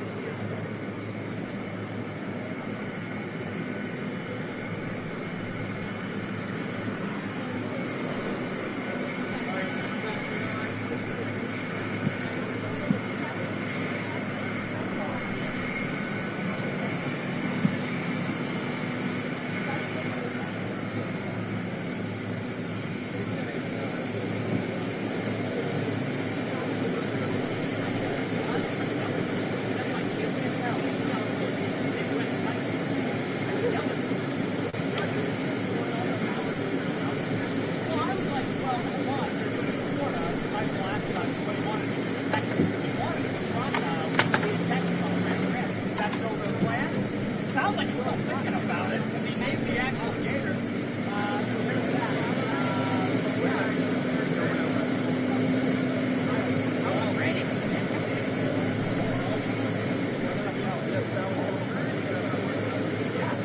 You're right. This is it. Right here.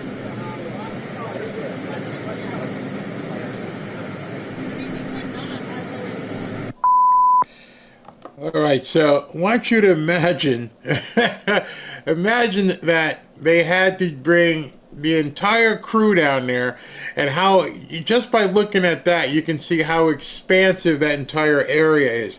It's hugely expansive because the plane landed, or Marine One. I was listening, it sounded more like the plane than the helicopter, because I didn't hear any rotors or anything. So right now what they're doing is they're recalibrating the feed, and waiting for the what do you call it?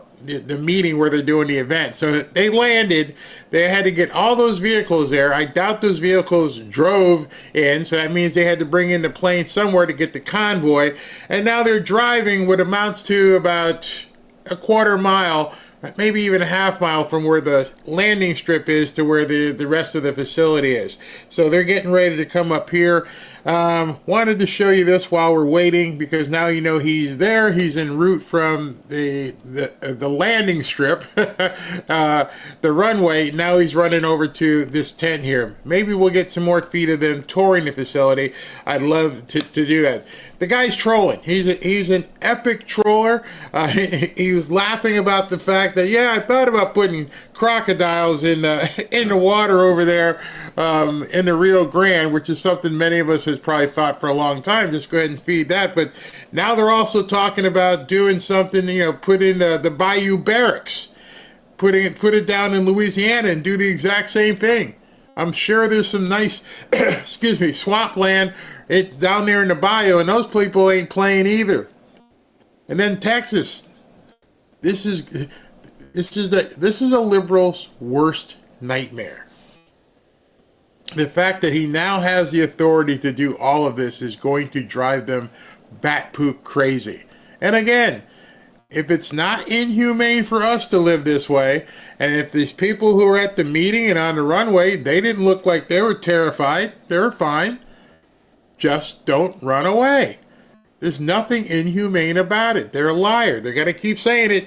I bet you by I do Tonight Show, by the time I have Tonight Show, which will be an early show, it will not go until 1 o'clock in the morning or further, 2, 3. Some people are up until 4 o'clock in the morning watching it. Tonight will be an early show because today will be an early ending. So once we end this will... I would foresee that, by the time he gets in there, does all the handshaking and everything else, he's probably going to talk for probably 20 minutes, maybe at most, and then we'll be done. And I've got the rest of the day to probably go climb in bed and sleep, and then then we'll see what happens. But in any event, this is where we are at this point. I think it's going to be fine. I wanted to show you this that was posted. And it's a True Social post.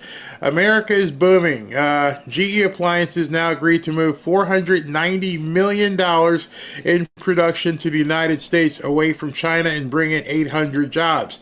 GE announced Thursday it will invest $490 million to relocate most of its washing machine production from China to its headquarters in Louisville. Move expected to create at least 800 full-time jobs. The company said the expanded operations will take place at Appliance Park, GE's industrial campus, where it already manufactures washers and dryers. The project is expected to be completed by 2027. We are bringing laundry production to our global headquarters here in Louisville because manufacturing in the U.S. is fundamental to our zero-distance business strategy to make appliances as close as possible to our customers and consumers.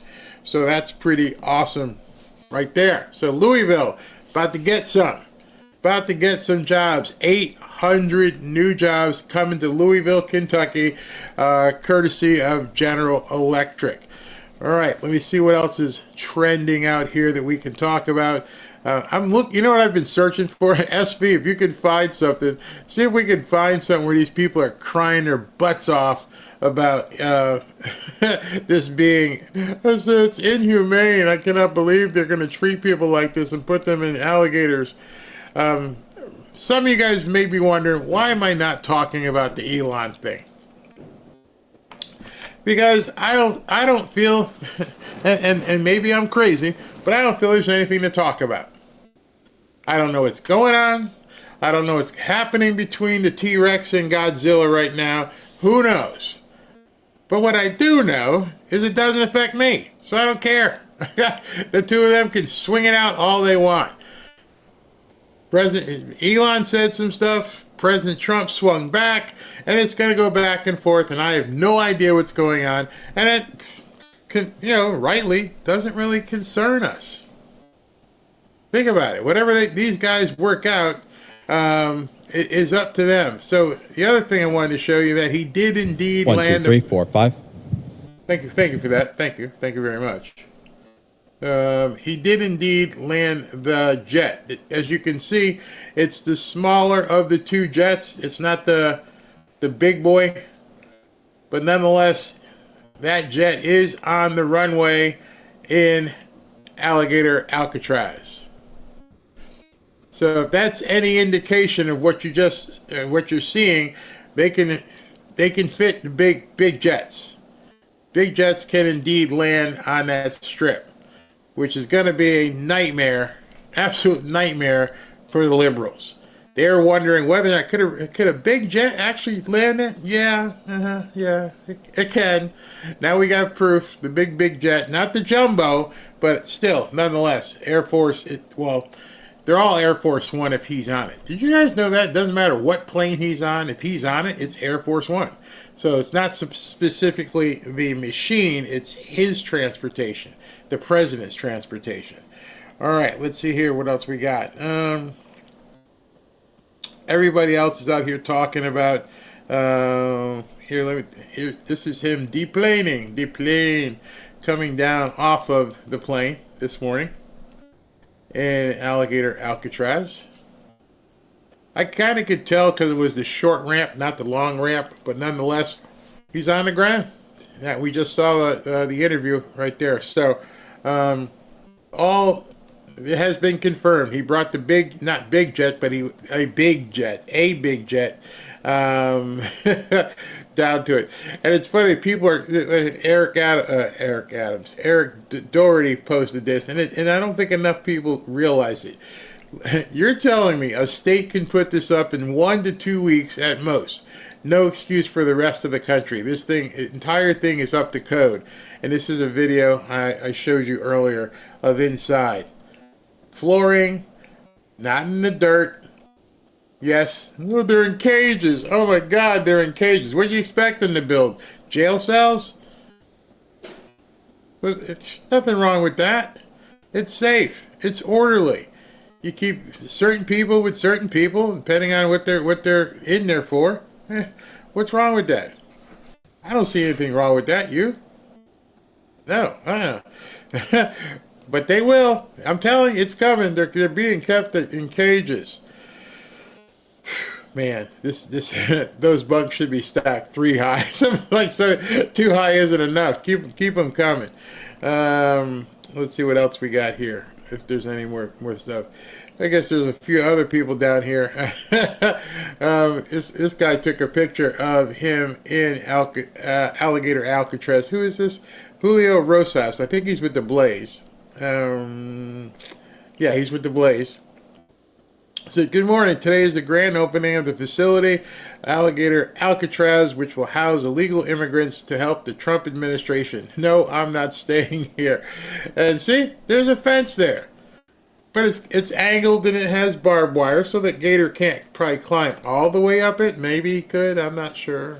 Maybe. But in any event, don't go out there. There's a little warning sign there. I can't see what it says here. Let me see if I can blow this up at all. What would have happened? I can't say. Can't really read the sign there too much, but I'm pretty sure what it says is don't go here and don't feed the alligators. The alligators will bite you. No, they won't bite you. They will eat you. They will grab you and then do what's called a death roll and rip off the flesh. Because then they'll eat you. And then sometimes they may throw you. I don't even know, to tell you the truth, if alligators really like humans. I don't think they really like, y'all taste you're too chemically tasting. It's not like eating a turtle or something. Y'all taste nasty. Nasty. When President Trump was talking about the Medicaid, did you find that interesting? I did. Something's coming. He didn't seem worried whatsoever. Not at all. Didn't say, hey, I can't believe the Senate parliamentarian did that. Can't believe it's not in the bill. Didn't say any of that. If you were paying attention, you knew right then and there, something's coming, isn't it? Yeah, I don't give a shit. We'll work on it. We'll get this done. Instead of the screaming of, oh my gosh, I cannot believe this happened, and John Thune, what are you doing? There's too many people involved between John Thune and all the different people involved in crafting this thing that they didn't know this Senate parliamentarian was going to throw a monkey wrench into everything. Let me look and see anything. I'm looking at Kristi Noem walking through this stuff, and it just cracks me up that people complain because she's a good-looking woman. No, she's nothing more than Barbie. She's DHS Barbie. Could be worse. Could be worse. I don't know why people act that way. Jealousy, I guess. All right, and we got some more breaking news. This one, Hershey is now dropping all artificial dyes from its snacks by 2027. Why? I'm kind of puzzled here. My brow is furrowed because why would you put dye in chocolate? I don't know if you've ever seen like raw chocolate, which tastes horrible. I mean, it's already brown. Unless it's white chocolate. But if it's white chocolate, it's white chocolate. Chocolate, cocoa, it's already brown. Why are you adding more dye to it? I don't know. I can't tell you. All right, I'm looking at some comments here. See if there's anything. Ron put this thing up within a month, a lot faster than FEMA could. You mean FEMA, not in Florida FEMA. See, he's been doing that down here. Notice when the last hurricane came through, everybody was talking about what's going on up in North Carolina, and they talked about different areas, and they covered Florida for about 4 or 5 days. And you didn't hear anything else about it. Nothing. Like it never happened. Let me just explain to you why. Because we are a hurricane-prone state, and it's not his first rodeo, probably not his 50th rodeo at this point, is they already know. And again, we have advance warning of hurricanes. It's not like a tornado that just drops down. We have advance warning. So if something says it's going to hit Florida in 4, 5, or 6 days, right then, as soon as it pops up on the radar, they begin their pre-planning. As it gets a little bit closer, they begin pre-staging.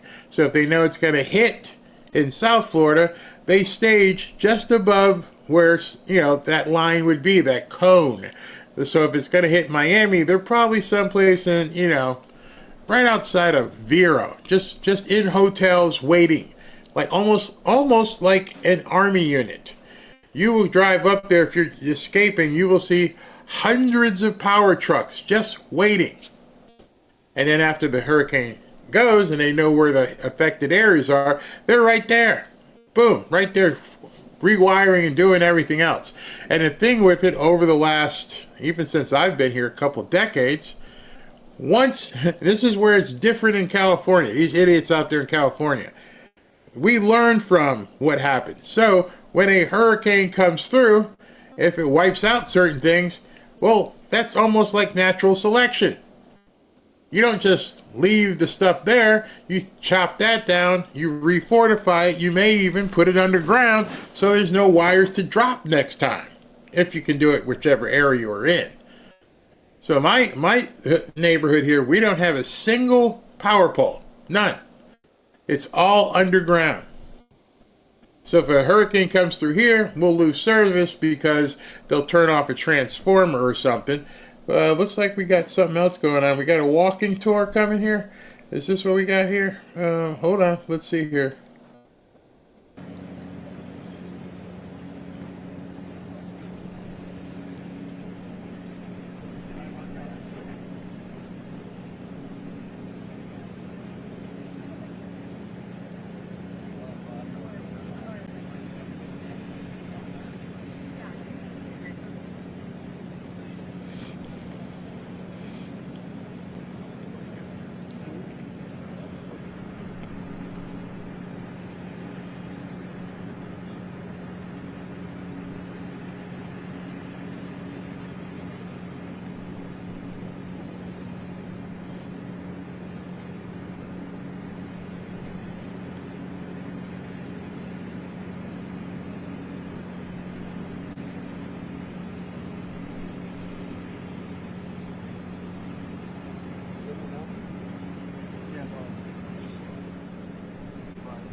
In that building, right? Yeah. You're walking by it.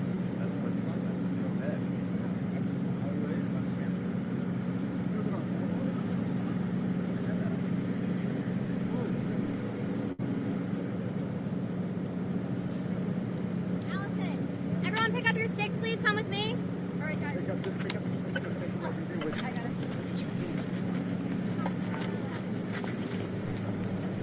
Okay, guys. Keep up. Keep up. Oh, this is great. Run your asses in this hot Florida sun. Keep up. Oh my God. Oh my God, this is hilarious. President Trump's obviously in the limo and a reporter's wrong. And somebody goes, keep up. Oh, no, they were so not ready for this. Oh God. I love this new feed that I get because they would never show this on television. You'd never see this happening. And this is, I love it. They're having to run in the hot Florida sun to catch up with the president. This would normally be cut right away. They would go ahead and cut this. Oh my goodness. And I'm just loving it, watching it run. This is too much. I don't know who said it. You got to keep up now. Keep up. Hit a quick jog. We're gonna run all the way over there. You guys can take your picture. And I'm sure there's some people who are on Air Force One. I mean, The reporter's like, "Wait, hey man, I didn't know it was going to be like this." If you notice, Kristi Noem had flats on. I wonder how many of these women who got on Air Force One had heels on. Oh my goodness. They cut it. As soon as it comes back, I will bring it up. They're probably getting set, plugging back in wires and satellites and everything else. So that was funny. That was... Oh, that was too much. That was too much. I love that. I absolutely love that. Someone's going to pass out in that heat. Yeah, they could very well pass out in that heat. Give their, and then, and it's only 11:19. They're probably, can you cut this kind of short? We gotta go. Can we get back on the jet, man? Yeah. Hey, we're never coming back here ever again. Thankfully, people will never be able to protest out here because we'll never have to come back here and cover the protest. Because, wow. I wonder if that was planned. I wonder if they said, you know what? Let's really make them run across this whole facility in a hot asphalt sun of South Florida. Give the reporters some cots. Oh man, that's what you call cheap entertainment. Yes, it was. You guys got to see that. I mean, they finally cut the feed. It's back up now. I guess he's back inside. Actually, this is a different feed. Let's see here. And they've really done, between Kristi and Ron and the whole group, it's really government working together. And congratulations to you two guys. But I want you to see it as opposed to waiting for us and then say, how was it, right? It really is pretty amazing. It's really government working together. And congratulations to you two guys. But I want you to see it as opposed to waiting for us and then say, how was it, right? It really is pretty amazing. Did they take the vote yet? How's the vote going? I would normally be home waiting for the vote. Yes, we would. Or be in Congress. Right. But I wanted to come down and see. I hear the vote's going to be good. So you'll let me know. You'll let me know. I will let Have you know. they taken it yet? What's that? They're taking it now. I don't think they've taken the vote yet. Not concluded, but they are taking it. Boy, wouldn't that be an upset, huh? Yeah. Are you confident that this can get through the House? And is there any wiggle room on your July 4th? It's the greatest tax cut in the history of our country. And if it doesn't pass, it's the biggest tax increase in the history of our country. That alone, 68% increase as opposed to a massive cut. It's the biggest tax cut in the history of our country, and everybody gets it. Mr. President and Madam Secretary, CNN yesterday pushed an app that lets you track where ICE agents are. Tom Homan was saying that perhaps CNN should be prosecuted for that. That's obstruction of law enforcement. Your response? Yeah, we're working with the Department of Justice to see if we can prosecute them for that, because what they're doing is actively encouraging people to avoid law enforcement activities, operations, and we're going to actually go after them and prosecute them with the partnership of PAM if we can, because what they're doing we believe is illegal. And they may be prosecuted also for having given false reports on the attack in Iran. They were given totally false reports. It was totally obliterated, and our people have to be celebrated, not come home and say, what do you mean we didn't hit the target? We hit the target first. You know, the pilots came home and they said we hit the target first. So they may be very well prosecuted for that. What they did there we think is totally illegal. Okay, let's go. Follow us. You got it. Brian. How you doing, man? Doing all right? Sister boyfriend, very lucky. Marjorie Taylor Greene. Oh, really? You Works for who? He works for Real America's Voice. Oh, okay, good. You think it's easy being with Marjorie? You think I can take some heat? She was working out pretty hard this weekend. Yes, she was. Wasn't she? Yeah, she was. All right.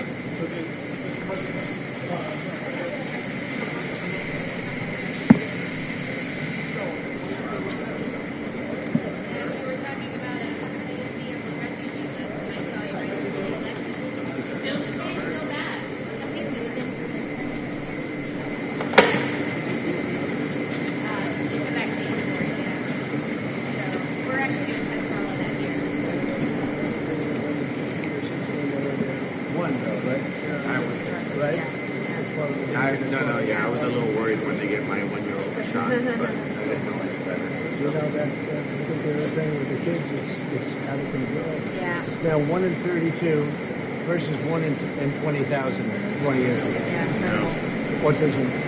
So it was think of it, 1 in 20,000 20 years ago. Now it's, I heard 1 in 16 in California. Yeah. 1 in 16. Well, that's because they've been. Can you imagine? So there's something. I think Bobby's going to figure it out. So nice to see you. Thank you for visiting Yeah, us thank down you for here. visiting. This is our team, our pharmacist, and our nurse practitioner, our two operating How are you? They actually did all the work. Nice to meet you. Nice to meet you too. Thank you guys for doing this. Thank you for your partnership. You had how many days to do it? We actually just had 24 hours. 24 hours. I was relentless. This is like a monoclonal antibody clinic on steroids. We did the monoclonal in 24. By the time there was a new need, 16 hours later.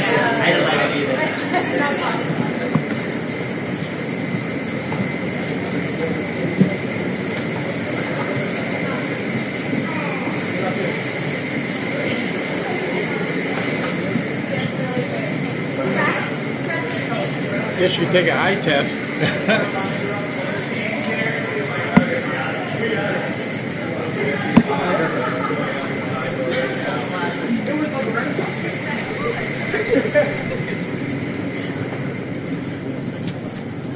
Check your ISO on the camera, bro. Your ISO. Your ISO. You got too much light coming in.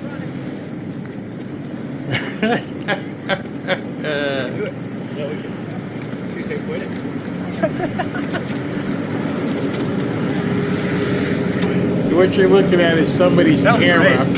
They were walking. Shit like that, you know? They were walking with it set for indoor filming, and now they're outdoors, so he's got to reset his ISO.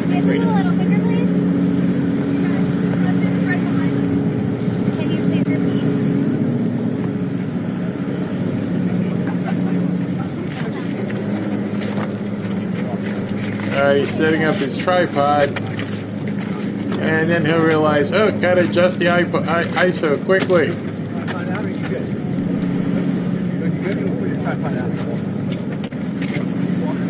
He's walking. Dial it down, dial it down. Huh? You left. He'll get it fixed in a second. There you go. Too dark. Too dark. Go back the other way. There you go.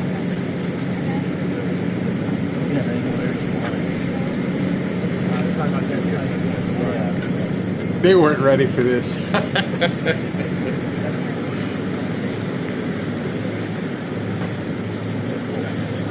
No, they weren't ready for this at all.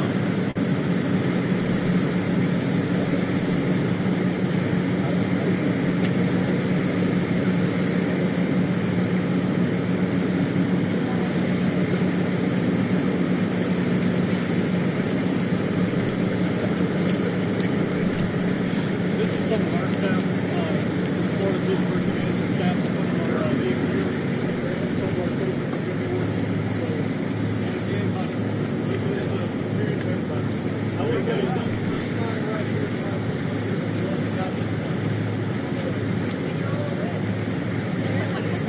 Good job, guys. Record time.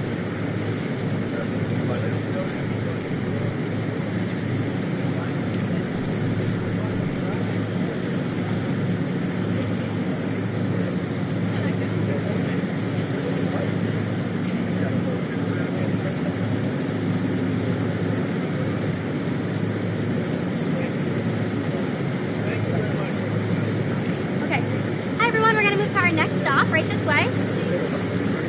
Thank you, Press. Okay, Press, let's keep going. Come on, guys. Come on, guys. Keep up. Keep up. Run, Press. Keep up. Run, run, run. Hot sun, hot sun. Let's go, let's go. Oh, my God.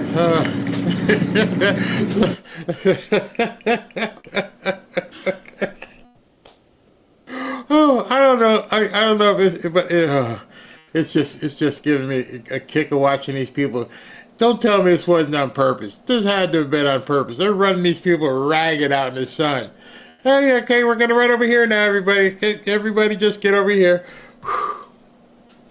And so the feed that I'm getting direct feeds, and it's raw. It's absolutely raw. There's no editing. It's just whatever is on these people's cameras is coming directly into my computer. So if they're running, they have to run. If they walk in from indoors into outdoors, then the ISO's not right. It's not a matter of them seeing. This is something somebody had put. Somebody said amateur cameraman. No. This is what a feed looks like. What you normally see is the broadcast networks will cut certain things so you don't see it, so it's always perfect. I love the behind the scenes thing. I love seeing them have to run around in the sun. I love to see what a camera person does. Maybe I'm a geek, so he's got to go out there, he's indoors, the camera's over his shoulder, and he's running to keep up. And then he's got it set for whatever the color and lighting is inside.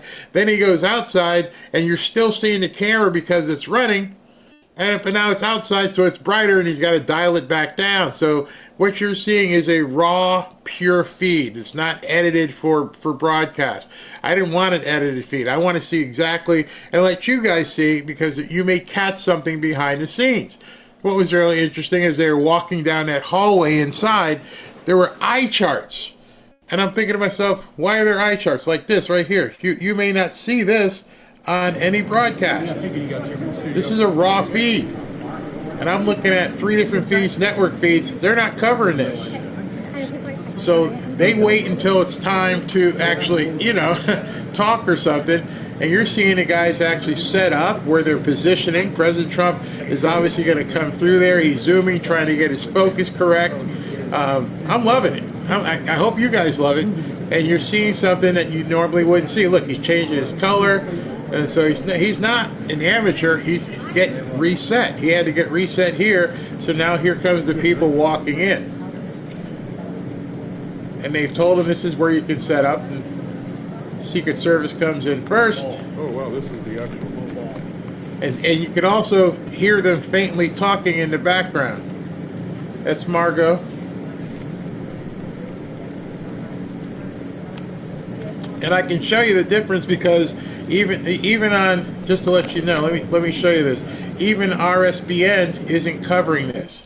Whether or not you agreed why they were there in the first place. So you're not seeing a raw feed on any of the other networks. Just me. I got it for you. And see now RSBN, because President Trump is coming up, they just cut to it. But all that other stuff, you're not seeing it anywhere else. I don't know. I like it. I guess I'm geeking out, man. I'm geeking out. Here comes President Trump.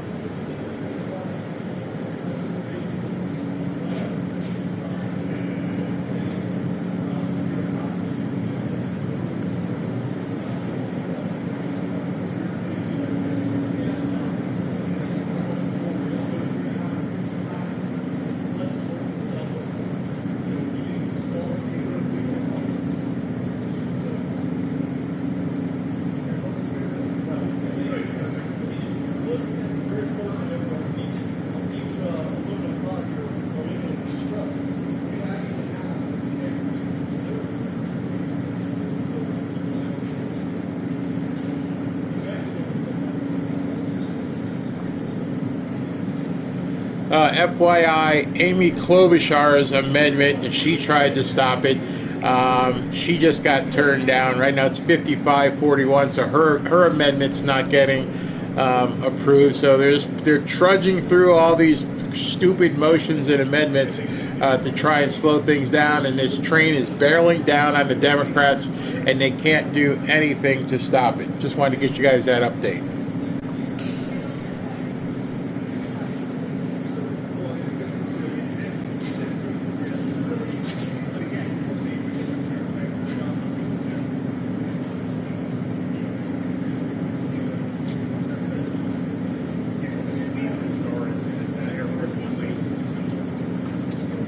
They're going to sweep this 6 times to make sure there's nothing that can be used for contraband or weapons before the detainees come in. See what I mean?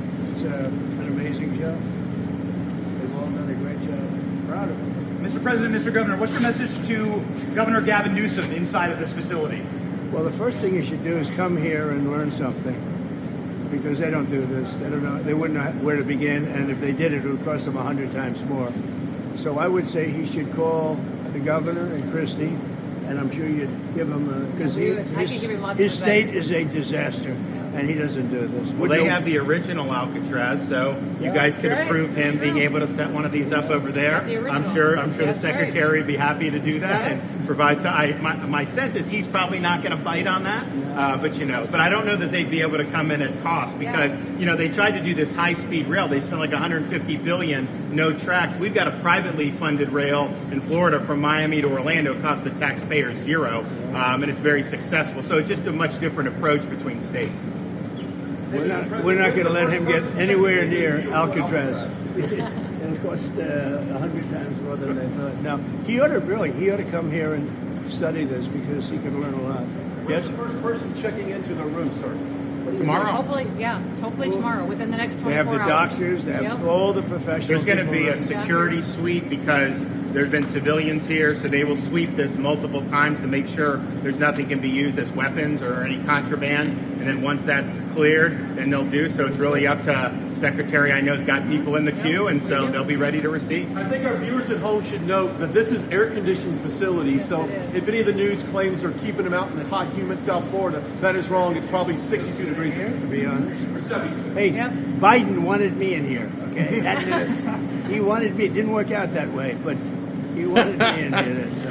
What's your expectation of what this will do for the speed and force of deportations? A lot of things, and they're both telling me that these people come in here, they want to go home.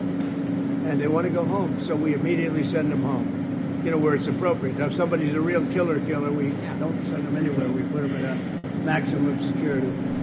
Look, what we inherited from this guy, this incompetent man, and his administration, which wasn't incompetent, it was radical left, lunatic, communist, whatever you want to say. I know most of them.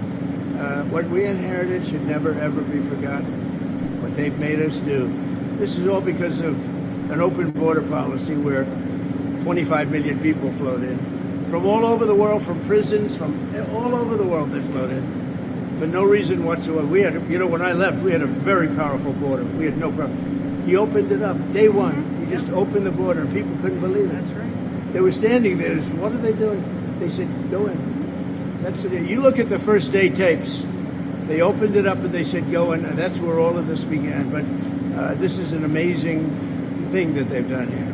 Really but listen, people don't have to come here.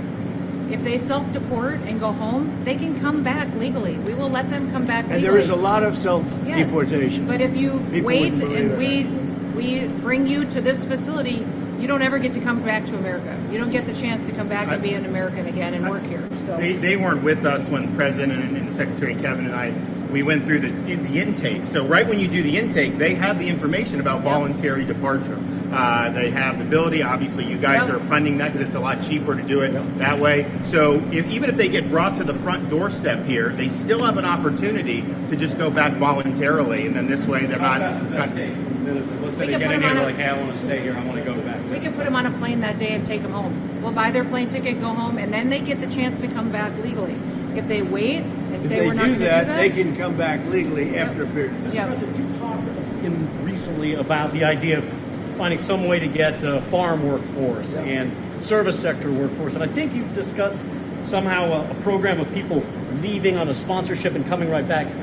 Can you give us a little more detail about that and why, in the view of some hardliners, it's not amnesty? Take care of our farmers and hotel workers and various other people, and we're working on it right now, and Ron's going to be involved, and you're involved already. So we have a lot of cases where ICE will go into a farm, and these are guys working there for 10, 15 years, no problem. The farmers know them. We're going to put, it's called farmer responsibility or owner responsibility, where they're going to be largely responsible for these people. And they know these people. They've worked on the farms for 15 years, and all of a sudden so I have a great, Ron does, Christie does, we have a great feeling for the farmer and for others in the same position. And we're going to give them responsibility for people. And we're going to have a system of signing them up so they don't have to go. They can be here legally. They can pay taxes and everything else. They're not getting citizenship, but they get other things. And the farmers need them to do the work. Without those people, you're not going to be able to run your farm. Mr. President, you and the governor tangled pretty hard in the 2024 election. Yet you stand here now. Yet you stand here now as partners on this effort. How would you describe the relationship, and what future does Governor DeSantis have? I think it's a 10. Maybe 9-9, because there might be a couple of little wounds. So maybe it's not 9. I think we have a 10. We get along great. Well, the thing about it is, I endorsed him immediately in January 2024. I raised one of his PACs millions and millions of dollars, and obviously we saved him a lot of money in Florida because Florida was a deep red state. He didn't even have to do a rally in Florida, whereas 2016 and 20, this was like ground zero. And so we've been, really happy to do that. And then we've worked very well on this and other issues, with Florida. And you can call him at any time, and he wants to be helpful for governors. I mean, I can tell you that. We did Hurricane Helene last year. You didn't hear from the president at the time then. But with President Trump, we know immediately. You just make the phone call. A follow-up question. I'm sorry. Like another thing you inherited. How firm are you going to be with Netanyahu about ending the war in Gaza? Very firm. But he wants it too. I will say he's coming here next week. He wants to end it too. We had a tremendous success with Iran. They won't have me. Somebody said, "When are you going to sign?" I said, "Sign? They are so bombed out." Did you see the report issued this morning? The place was decimated. It'll be years before anybody even gets down there. So that's not a priority, but we'll have a report and we'll have whatever we want. We'll get whatever we want from Iran. And I think, and I hope they want to have a good country. They have massive sanctions right now, biting sanctions. It's going to be very hard for them to do anything with those sanctions. And I look forward to maybe there'll be a time when we get along with them and they can rebuild their country. Is there a point where you tell Netanyahu, like, you gotta end this now, you gotta strike a deal? Well, he wants to. I can tell you he wants to, and I think we'll have it. I think we'll have a deal next week. That's what I think. Mr. President, do you intend to announce your pick for successor to Jay Powell earlier than say, or as early as, say, this summer or this fall? Will I do something about who it's going to be? Yes. I don't know. Hey, he'd be a good candidate. You might do that. She'd be a good candidate, too. Anybody would be better than Jay Powell. No, he's causing us a fortune because he keeps the rate way up. I think it's Trump derangement syndrome, personally. But, we have a very strong country. We're the strongest country. Look, our country right now is at a level that we haven't seen for 40, 50 years. What we're doing now is nobody's seen anything like it. I told you, I was in the Middle East. The King of Saudi Arabia said to me very strongly, he said, "You know what? A year ago you had a dead country. Now you have the hottest country in the world." We do. We have the hottest country in the world. Thank you very much. When are we going to see that exemption for farmers? And what about other We'll be seeing it over the next couple of years. What about construction and other industries? Also, those type of industries. Will Kilmore Abrego Garcia be the first inmate here?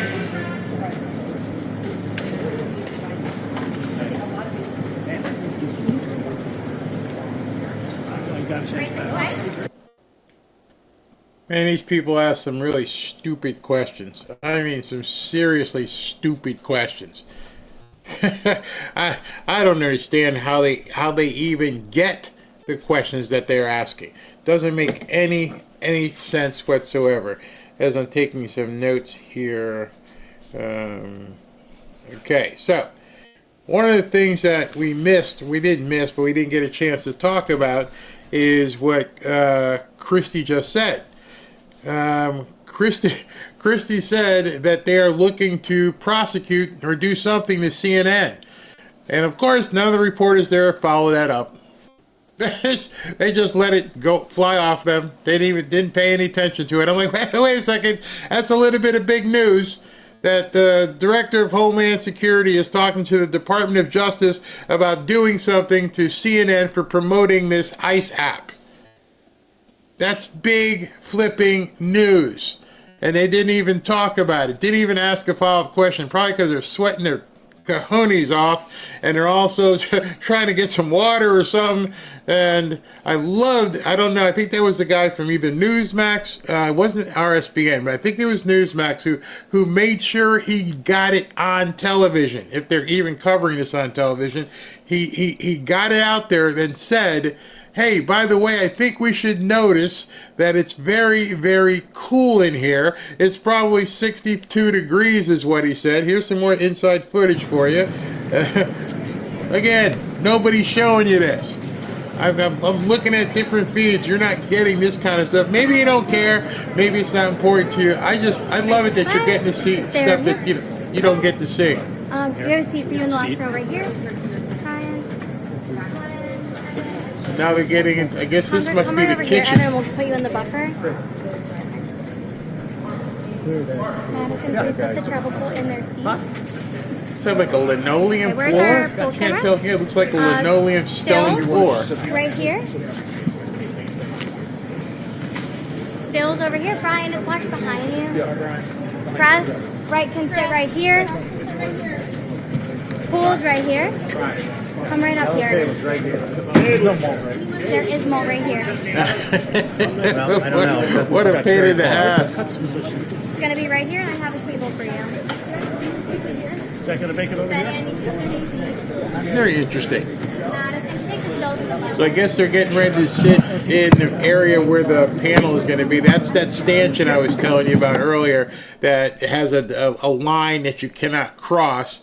And in front of that is where the dignitaries are going to be standing. You can see Byron Donalds back through there and the black guy shaking hands.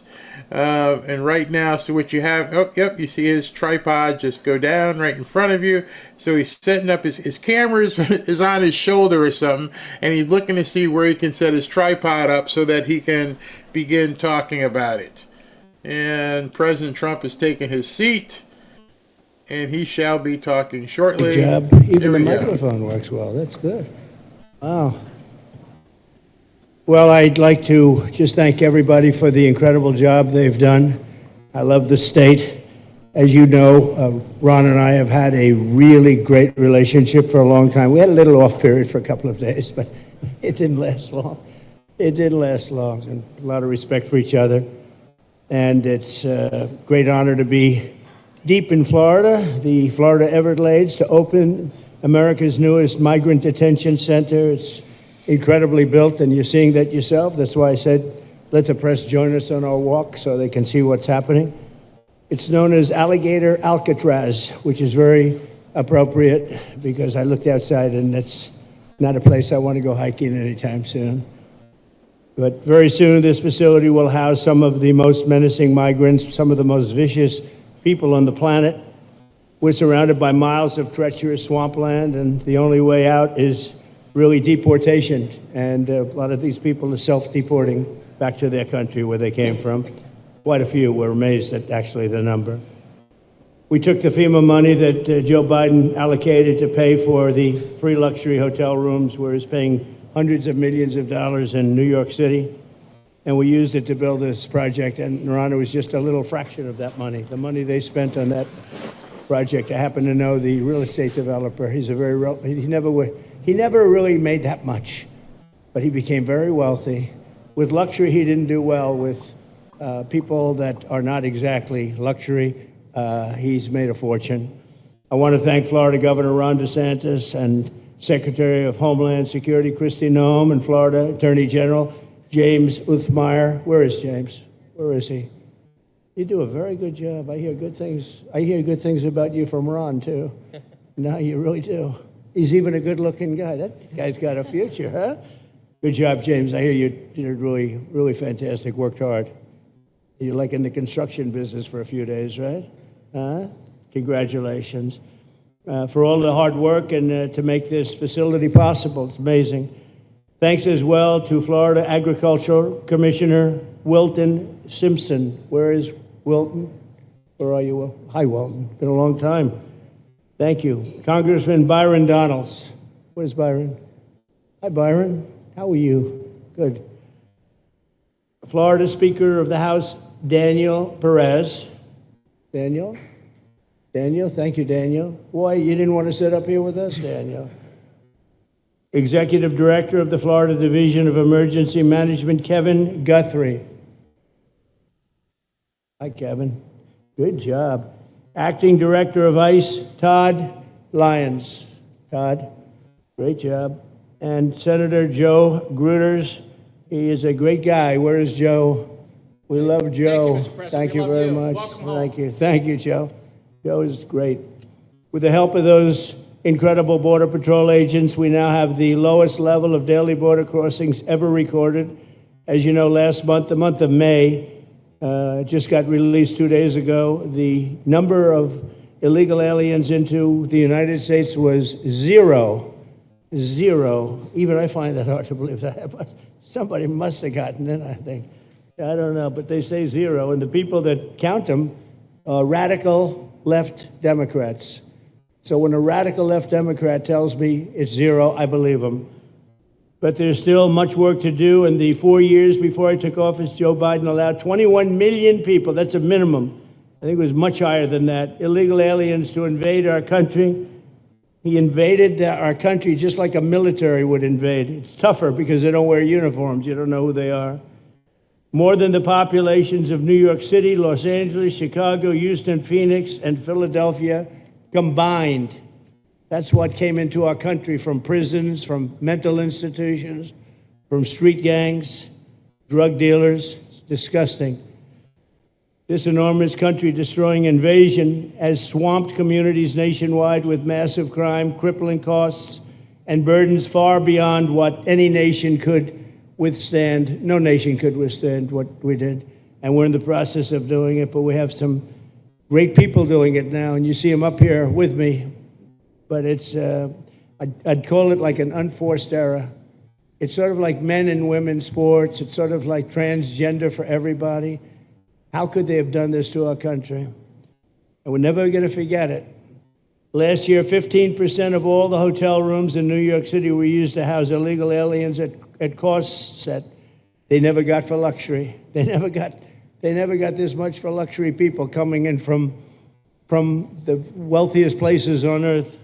They made more money with the illegal immigrants, with many rooms costing more than $300 a night, 6 times the rent of a typical American family. In Denver, Colorado, the city was forced to cut $10 million from its police and fire department budget as part of a $90 million plan to house illegal aliens. And it's a population that's growing and destroying Denver and growing. And again, it's destroying Denver. And it's destroying many other cities, too. Likewise, one of the city's largest hospital system is drowning in unpaid medical bills, unpaid in the billions, after their emergency rooms were flooded with tens of thousands of illegals, leading to the closure of critical services. And these are really critical services. They can't even keep them open for American patients. The American patients were treated worse than any illegal immigrant. In Los Angeles, 1 in every 4 students in the public school system is from a household headed by an illegal, and most of them don't speak English, so they're in a school system, and they don't have interpreters, they don't have anything, they don't speak English. What a mess, what a mess. Unforced error, all these people allowed to come in. The United States is now spending $78 billion a year on translation. Okay, think of that, $78 billion a year on translation, and smaller numbers on special education programs for non-English speakers in our public schools. So $78 billion, I think that's not a mistake. I would say $1 million maybe, hundreds of thousands of dollars, $78 billion, Joe, on translators and non-English speaking work. Federal government, the Justice Department, it's more than twice the cost of maintaining the United States Justice Department, what we're spending on translation and other things to help. In total, the average illegal alien costs American taxpayers an estimated $70,000. That's each, $70,000. I think that number is even low. If you care about balancing the budget, the single most impactful step we can take is to fully reverse the Biden migration invasion. One of the worst invasions we've ever had. We've never had an invasion like this. We've had invasions, but we've taken care of them. We've never had an invasion like this, and it's with us. And we have some very bad people out there looking to do big harm. That's why the one big, beautiful bill includes funding for 3,000 new Border Patrol officers and 10,000 new ICE agents. And I've gotten to know the Border Patrol and ICE very well. Unlike Kamala, she was the border czar, but she never saw the border. She never made one phone call. She was some border czar. She would have been some president. Probably would have been slightly better than Biden, though. I had to run against both of them, you know? The one guy, it's like a fighter. You knock out the one guy who's doing badly, then they put somebody else in, but fortunately she was a stiff also. Otherwise, I would have been very angry. I would have been extremely angry. The heroes of ICE will also help round up and remove members of the savage drug cartels which are coming back into our country. And we got them out. Now some of them came back in. We just got them out again, and that's going to be a vicious cycle. But these are foreign gangs. They're horrendous people, killers, that have infiltrated our territory, including 8 which we have designated as foreign terrorist organizations, which gives us a lot more power for speed and getting them out much easier. And we had a great court victory, as you know, on Friday that allows us to do what we have to do from the Supreme Court of the United States. In 5 months, my administration has already arrested over 2,700 members of the murderous Venezuelan gang known as Tren de Aragua, including a pack of these sadistic animals arrested last month with over 280 guns, and these are guns of the latest caliber. These are guns that were made over the last period of less than a year, getting brand new guns, the latest and the greatest. Every day, our brave law enforcement officers are hunting down and deporting migrant criminals who have committed heinous crimes, including more than 13,000 murderers. 11,888 to be exact, but I'd probably say the 13,000 is right also. Think of it, 11,888, and more than half of them, they committed more than one murder. So, Ron, many of them are out of here already, but it's still it's a hell of a number to be confronted with. Just this year, ICE agents in Miami have apprehended illegals with arrests for murder, kidnapping, rape, child sexual abuse, and arson, people of the worst order. We're getting these monsters out of the United States, out of Florida, out of all the places that they're in. And on January 20th, I signed an executive order empowering governors and state police to be deputized to enforce federal immigration laws, and Ron's already taken advantage of it. It's a tremendous advantage for the states. Most of them are doing it. Actually, the blue states tend not to do it. Even a couple of them have, though. And I want to express my tremendous thanks to the state of Florida for embracing this opportunity and being a true partner. They've worked so well with the federal government. It's been just a beautiful, beautiful partnership. So, Ron, I'd like to thank you personally. You are my friend, and you'll always be my friend. And we may have some skirmishes even in the future. I doubt it, but I will always come back because we just we have blood that seems to match pretty well. We have a relationship that's been a very strong one for a long period of time, and I appreciate it, very much appreciate it. And also, Secretary Noem, I'd like to have you say a few words. You have been unbelievable, the job you've done. You and our favorite person, Tom Homan, have done, and your whole staff, because it's a lot of people, and Tom acknowledges it all the time. He respects you so much. He respects the staff that you both built. And you're really doing one of the great jobs. And it was great that you could work with Ron in Florida so well. Built such a great facility. So please say a few words. Thank you very much. I don't know if this will work.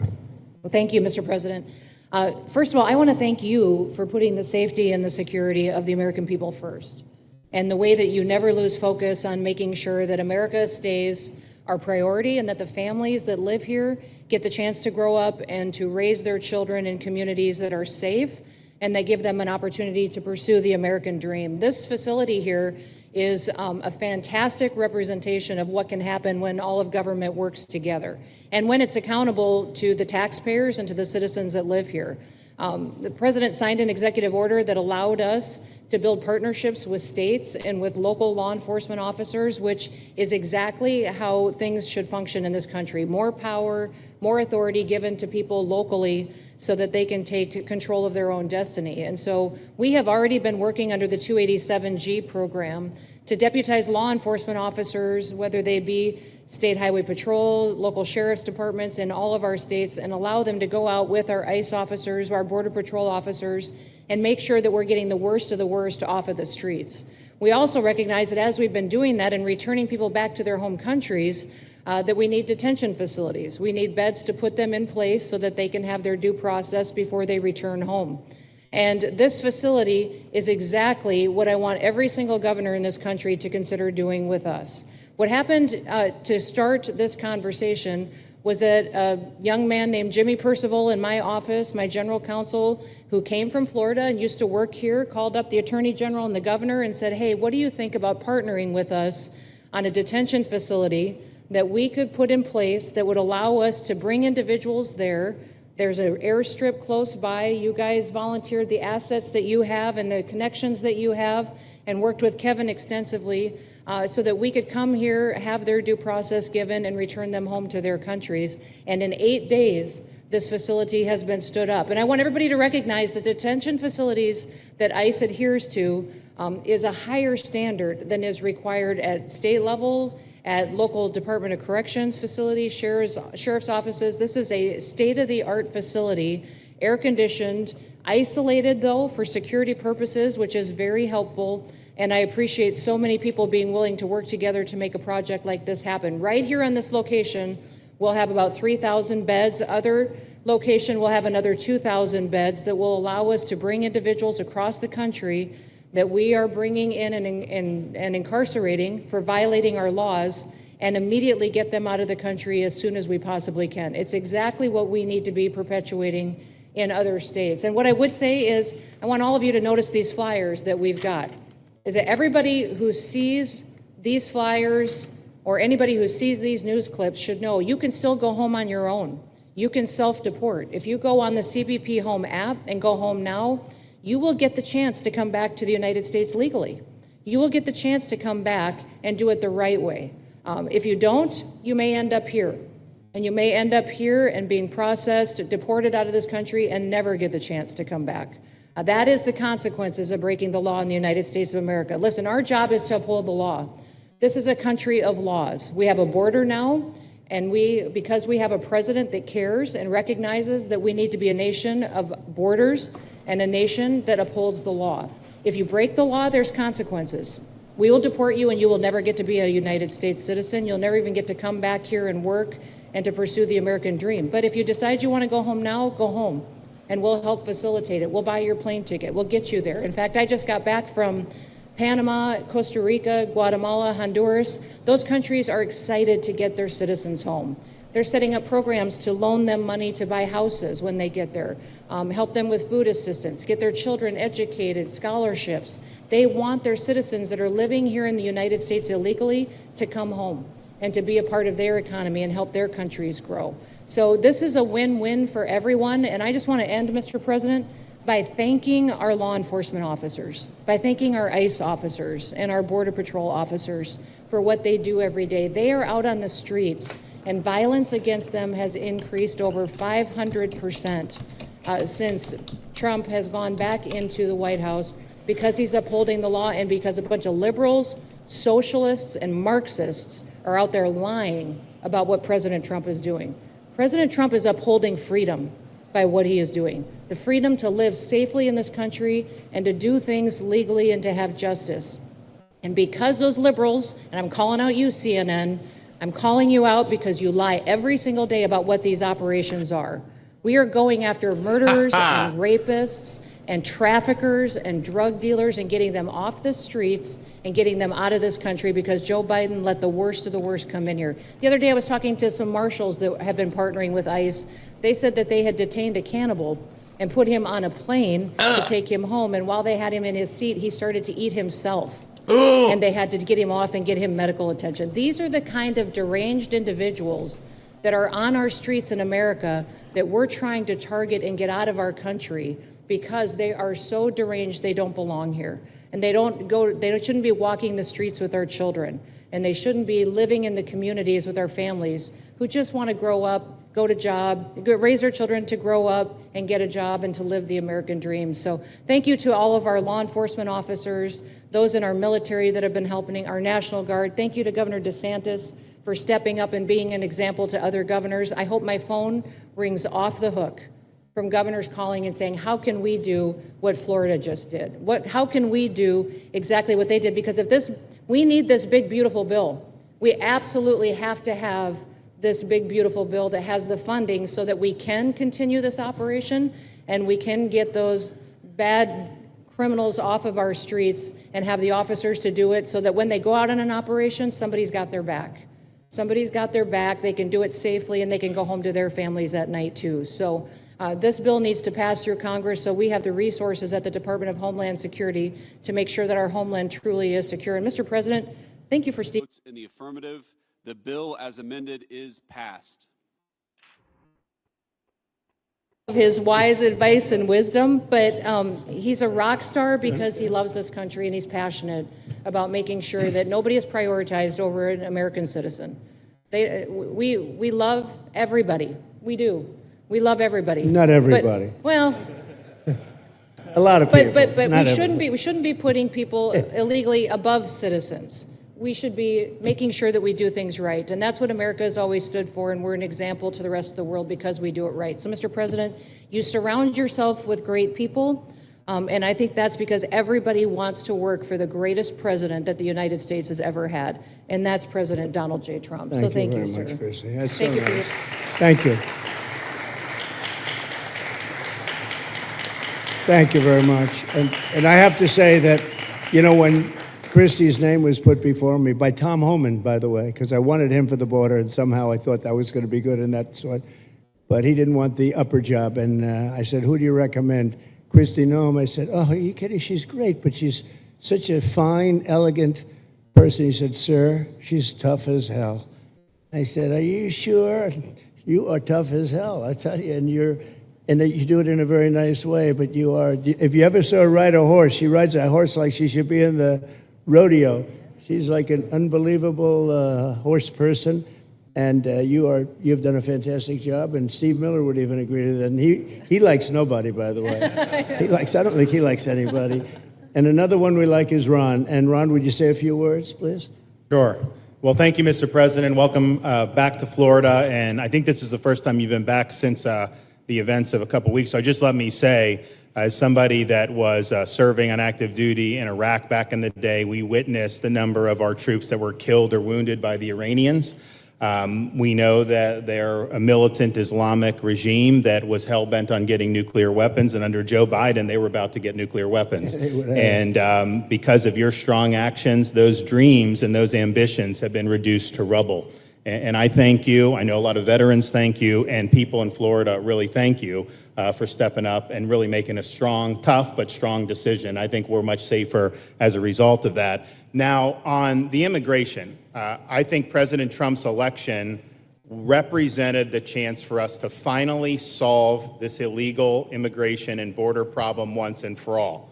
I knew he was going to do the border, although he did it very quickly and very thoroughly. I think that no one can say that that's been anything but a spectacular success. But then we have the issue of Biden let in how many millions of people? And you had millions that had been in over decades previous to that. You can't have a country if you don't have respect for the rule of law. You can't have a country if foreigners get to decide who comes in. No, we, the American people, make that decision, who's allowed or not allowed to come into our country. We've seen Europe be overrun by open borders, so we're not going to let that happen here. So when President got elected, I knew that the states had an important role to play in facilitating this really, really historic mission.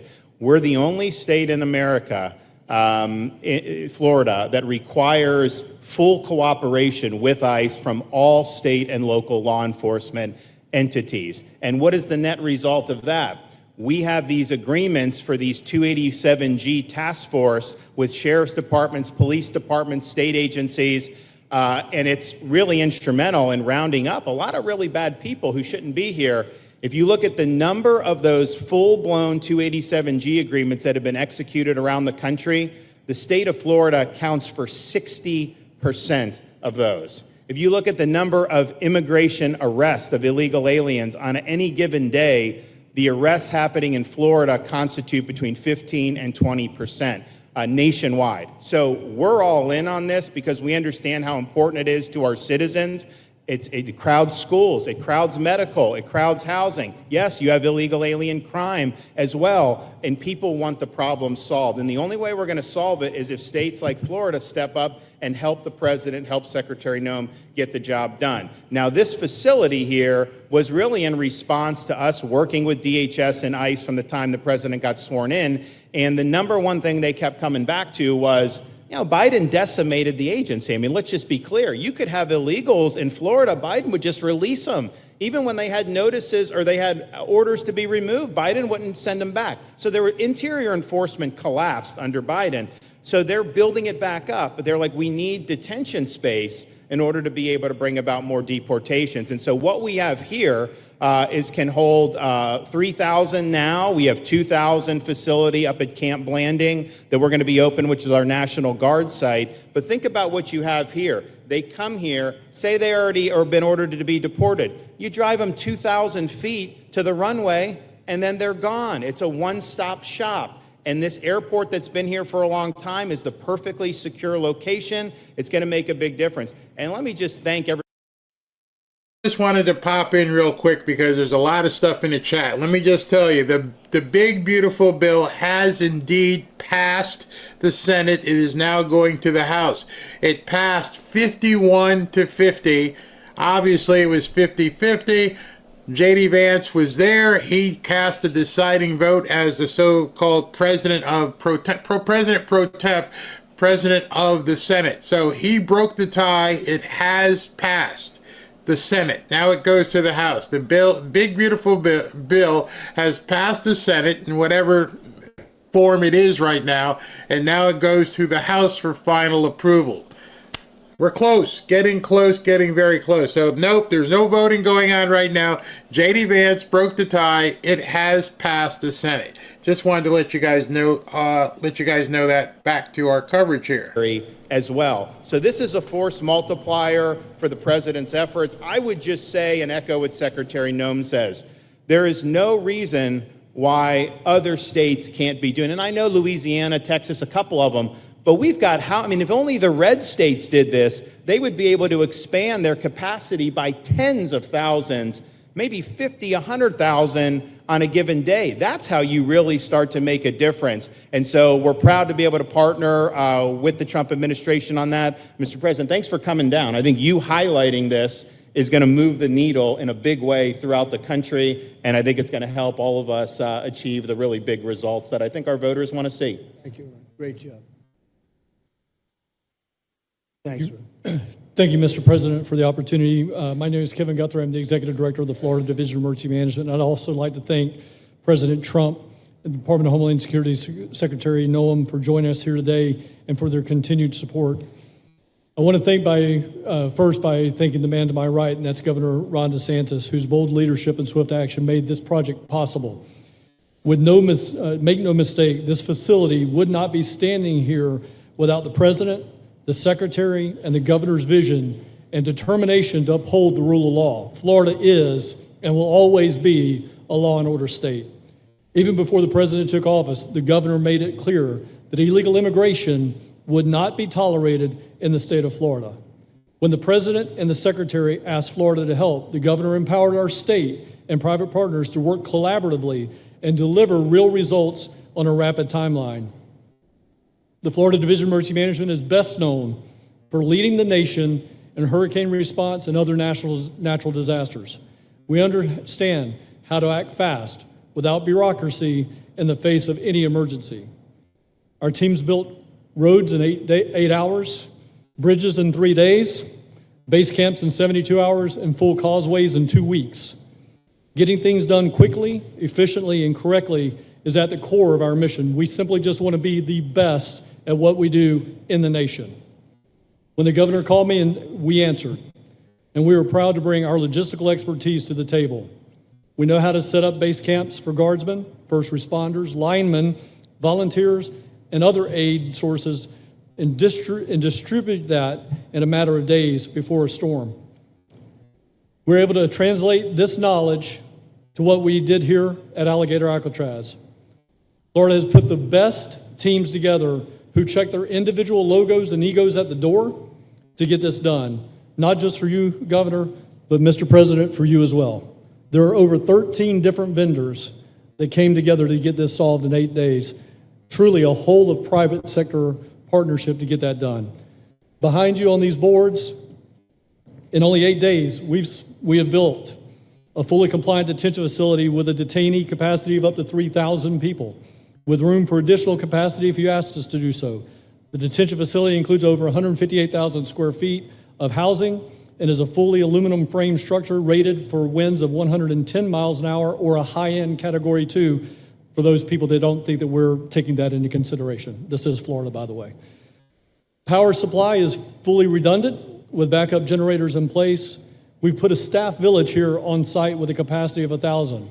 Our services are hot meal 3 times a day, 24/7 medical facility, pharmacy, air conditioning, access to indoor and outdoor rec yards, legal and clergy support services, laundry. Our security element is over 200 security cameras throughout the facility, more than 28,000 feet of barbed wire, 400 plus security personnel to include 200 men and women, soldiers and airmen underneath Major General John Haas's command as the Adjutant General of Florida. And it's all surrounded, as you pointed out, Mr. President, by 10 miles of beautiful Florida Everglades. Contingencies, as with all state correctional facilities, we have a hurricane plan. We will not wait for a Cat 2. We will follow our normal evacuation procedures as we do for any other facility statewide in our great state of Florida. We have on-site fire and EMS resources so that we do not we don't burden the locals with any type of response. All in all, sir, this has been a perfect state logistics exercise for this hurricane season. Everything we did here in the last 8 days, God forbid, if we have a hurricane, we're going to do it again. This was a dress rehearsal for us, and we are ready, willing, and able to support you, sir, the governor, secretary, and everything that you need us to do. Just a week ago, it was a taxiway and a runway, and now is a fully functioning facility. We are happy to support you, Mr. President, Governor, Secretary. Fantastic, Joe. Thank you.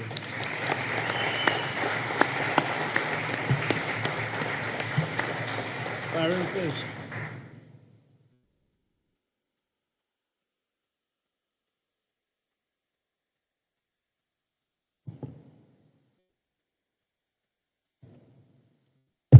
There we go.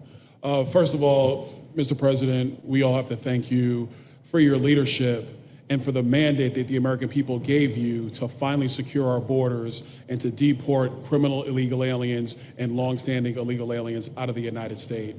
That is a mandate given to you by the American people. I know Secretary Noem, Stephen Miller, Governor DeSantis, myself, on behalf of the other members of Congress in the Senate, and of course here in Florida, we are behind you 100% in that mission. To the governor, I really appreciate you and commend you for your leadership on this, taking swift, decisive action to building this facility. One of the things that has occurred because of the work you did earlier this year with the legislature is that our sheriffs are out there every single day. They are arresting these criminal aliens in our streets, and they're seeing some backlog in their jails. So this facility primarily goes to address some of that backlog and then to help us fulfill the mission that the president has led us to. So Governor, thank you for your leadership and thank you for your decisive action on this. It really does mean a lot to all the people of Florida, of course the people of the 19th Congressional District. Secretary Noem, I mean, what can I say? The president's right, you're double tough. So we appreciate all your leadership. You and Tom Homan have been doing a great job. And I'm actually going back to DC after this because we have to vote on one big, beautiful bill in the House. We have to get that to the president's desk so we can get you the resources that you need to fulfill the mission that the American people have asked us to do. I totally agree with what Mr. Guthrie has said. This is a logistical marvel when something like this occurs. We've seen Florida Department of Emergency Management answer the bell time and time again. The governor has said we need to accomplish this, and DEM gets that job done. And we had a side conversation about, I know there were some concerns. People were like, well, what happens if a hurricane comes? What happens if this happens? And I looked at Kevin Guthrie and I said, you already have a plan, don't you? And he goes, of course we have a plan. You know that we do. This is what Florida does, Mr. President. And so I want to commend you for your leadership and your vision on this. Governor, thank you for all that you've done with your vision and determination. Secretary Noem, we're going to get the bill done so you get the resources you need. See you, sir. Thank you very much. Oh, thank you. Wow. Thank you. I'm waiting, listening to these wonderful words, and they are music to my ears, but I was also wondering how we're doing, because I know this is prime time. It shows that I care about you, because I'm here, and I probably should be there, but we do care. Thank you very much. James, please. We're all happy now, James. Yeah. Well, I can speak on behalf of all of our sheriffs, state law enforcement, our police chiefs. We are going to continue to make arrests, our pedals to the metal, as many as we can. We want to fill this place up. The governor and Kevin have shown they can build bridges in 3 days, so why not some detention facilities? Hopefully there's more to come. And you really kind of were the inspiration for this. We like the idea of reopening the original Alcatraz. I don't know if that can happen or not, but we thought, hey, we've got our own natural Alcatraz in the middle of the Everglades. Right. Great runway, great perimeter, so let's make it happen. In Florida, we walk the walk, and we will deliver for all of you. Thank you. Well, I heard you were responsible for the locational pick, and you cannot have picked a better location. I said, whoever the hell made this choice, I know you take it a little heat from some environmental groups, but I take it all the time, and that's an honor. But I heard you were very responsible for that choice, and that was a big choice. Thank you very much. Great job, James. Thank you. You want to finish over here, and then we'll go over here, and we'll go back and celebrate the big, beautiful bill that you just got passed. You sure that's right, Brian? Yeah, all right. Wow, good. He's doing a good job. Right. Wow. Mr. President, first of all, I just want to say how grateful we are that you're back here in your home state of Florida. You've been doing an amazing job, not only at our border, but around the world, keeping this country safe and Americans. We are grateful for your leadership. God had a plan for us, and it was Donald Trump. So thank you for that. As a member of the Immigration Board and as the Commissioner of Agriculture of this state, I've been happy to help lead with the governor and the rest of the cabinet on this issue. We're very proud, Secretary Noem's here today and others, to represent not only the United States in our efforts to make this commitment to keep our citizens safe, but we're going to continue in Florida to remove the barriers to have your vision come true of a safe United States. We're going to get these illegal criminals out of this state, and we really appreciate you and your leadership in this effort. So thank you for being here. Thank you very much. You're doing a great job, too. Thank you. Thank you, Mr. President. Joe Gruters, State Senator. I'm a member of your Homeland Security Advisory Council, your Vice Chairman. Thank you for that appointment. And thank you for coming back to Florida and everything that you do. Every single day you are delivering on the promises that you promised to us at all of the events you've done throughout the years, but specifically this last campaign. You deserve all the credit for everything, and you are surrounding yourself with incredible people like Secretary Noem, Stephen Miller, and just like your big, beautiful bill here in Florida, there was a lot of commotion about our immigration bill. And we had 3 B's in that: beds, badges, and bad guys. And this goes right along with our beds and the resources. And I give the governor, Ron DeSantis, a lot of credit for stepping up and making sure that we all work together, because at the end of the day, even if sometimes there are skirmishes, as a result of the back and forth, we ended up with a better bill, and we all win. And what we're doing here in Florida hopefully will happen all across the country. Your leadership is amazing. Keep up the great work, and just know that Florida loves President Donald J. Trump. Thank you very much, Joe. Appreciate it for a long time. Appreciate it. By the way, Okeechobee is something that we did together also, and that was a lot of money spent. I hope it was well spent. I know we did a Rolls-Royce job, but it's a lot of money that we spent out there together, and How is it going? You can delegate that to us because we move faster than the Army Corps. Good. So we will finish that reservoir. Good. If you delegate it to us, I'll get it done and much quicker. Oh, I would do that. Yeah. I'll tell you, let me ask myself permission. Permission granted. Go ahead, get the thing, get it complete. You want to do All right, that? we're gonna go talk to ahead, the do Army it. Corps Yeah. then after this. Good. You can move faster, excellent. Please. Sir, just first on behalf of the men and women of ICE, we just want to thank you for allowing us to do our job again. You know, your vision and under Secretary Noem's leadership, this is what the American people want. And I hope that you see great results of what we're doing out there every day, getting the worst of the worst out of our communities. Because of you and Secretary Noem, I have the privilege to lead one of the most premier and the finest law enforcement agencies that we do have in the United States. And the men and women of HSI and ERO Miami do incredible work like you highlighted. And with the governor and the state of Florida, the partnership in Florida has been amazing. The 287G program is only going to help us to identify all those known gotaways and get the worst of the worst out of the neighborhoods. And through our Homeland Security Task Force, we are going to make America safe again. So thank you very much to both you and the Secretary. Thank you, Todd. Great job. Really great job you're doing. Thank you. Please. Good morning, Mr. President. Hi. Thank you so much for coming. Again, as Garrett Ripp, I'm the Field Office Director for ICRO here for the Miami Field Office. Incredible collaborative work we've been doing together, working with the state, working with our local partners. And again, just the 287G is going to open up that aperture and allow us to get those bad hombres off the street and get them into this facility. And we're looking forward to it. And again, just appreciate all your support. Thank you. Always thank you. You've always been so great. Thank you very much. Please. Good afternoon, Mr. President. On behalf of Air Marine Operations, my name is Andres Blanco. I'm the Executive Director for Southeast Region. AMO continues to execute and support your executive orders. Air Marine Operations brings a unique capability both in the air and the maritime domains. And in partnership with our Border Patrol, OFO officers, and ERO, we continue to conduct effective operations both interior, along the border, and along the maritime approaches. Thank you very much. Good job. Good afternoon, Mr. President. Jose Figueroa. I am the acting special agent in charge for Homeland Security investigations here in South Florida, and our office covers from Key West to Fort Pierce. Tremendous collaboration here with the state and our federal partners. HSI is conducting criminal investigations into TDA, MS-13s that are involved in human smuggling, sex trafficking of minors, and we will continue that effort with your support. Governor DeSantis, thank you very much for this facility. Looking forward to continue the great work. Thank you.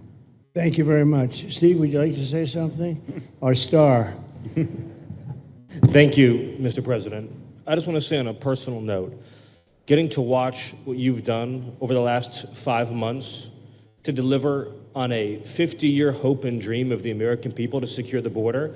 When President Trump came into office on January 20th, the United States had endured the largest wave of illegal immigration in human history. Not just American history, human history.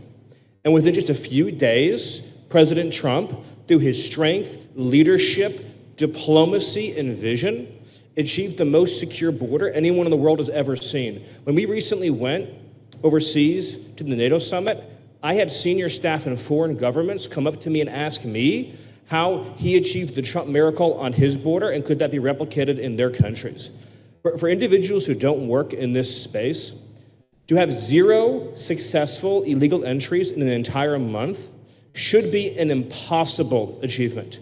There's a 2,000-mile border with one of the poorest countries in the world, and you have open travel from 150 countries into Central America and South America.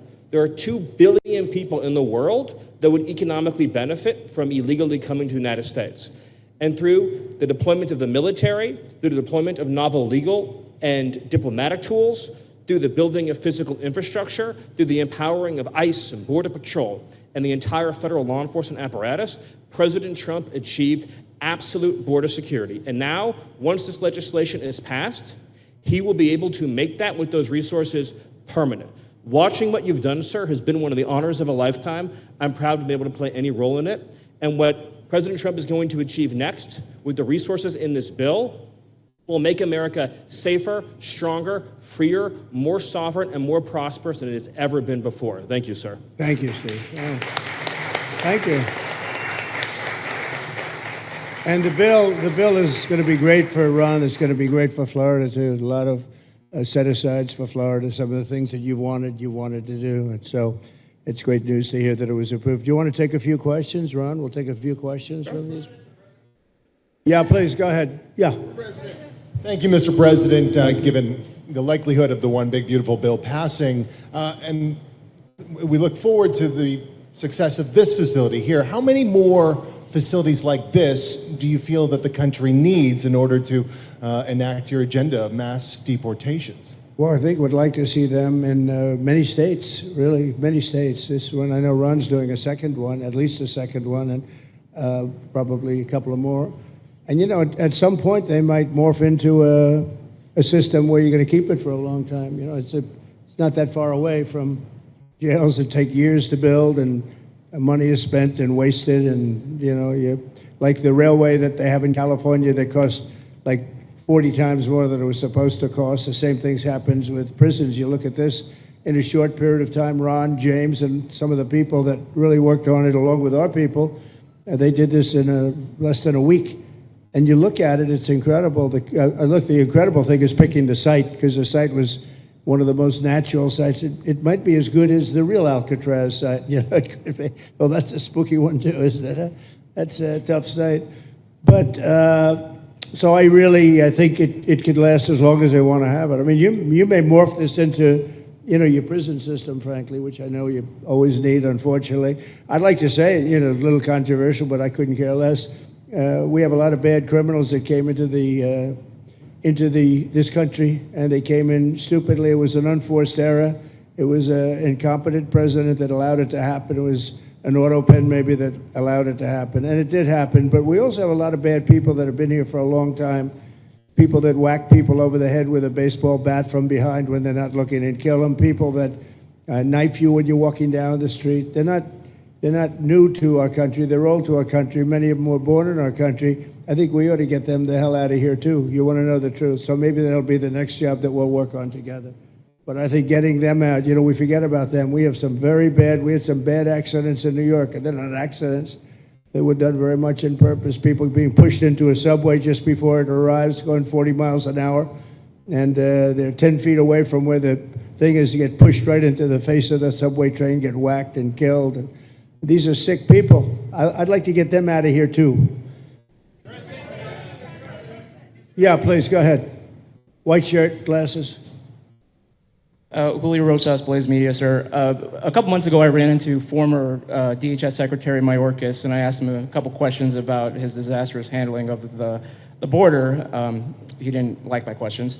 But the number one question that I heard from people in responding to my video was, why hasn't he been arrested yet? Obviously you guys are cleaning up the mess that was made deliberately for the past 4 years, and so people want accountability. It's great to see that the border is secured, and it's great to see the state level cooperation. But I guess I would ask you, why hasn't he been held accountable, or anybody really? Well, you know, pardons were given out by to many people, and they shouldn't have been given out. Like the Unselect Committee of Political Thugs was given a pardon because they destroyed all of the information from 2 years of hearings, and they should be arrested, but they were given pardons. Was he given a pardon, Mayorkas? Was he not? I don't believe so. Well, I'd take a look at that one, because what he did is it's beyond incompetence. Something had to be done. Now, with that being said, he took orders from other people, and he was really doing the orders. And you could say he was very loyal to them, because it must have been very hard for him to stand up and sit up and, you know, talk about what he allowed to happen to this country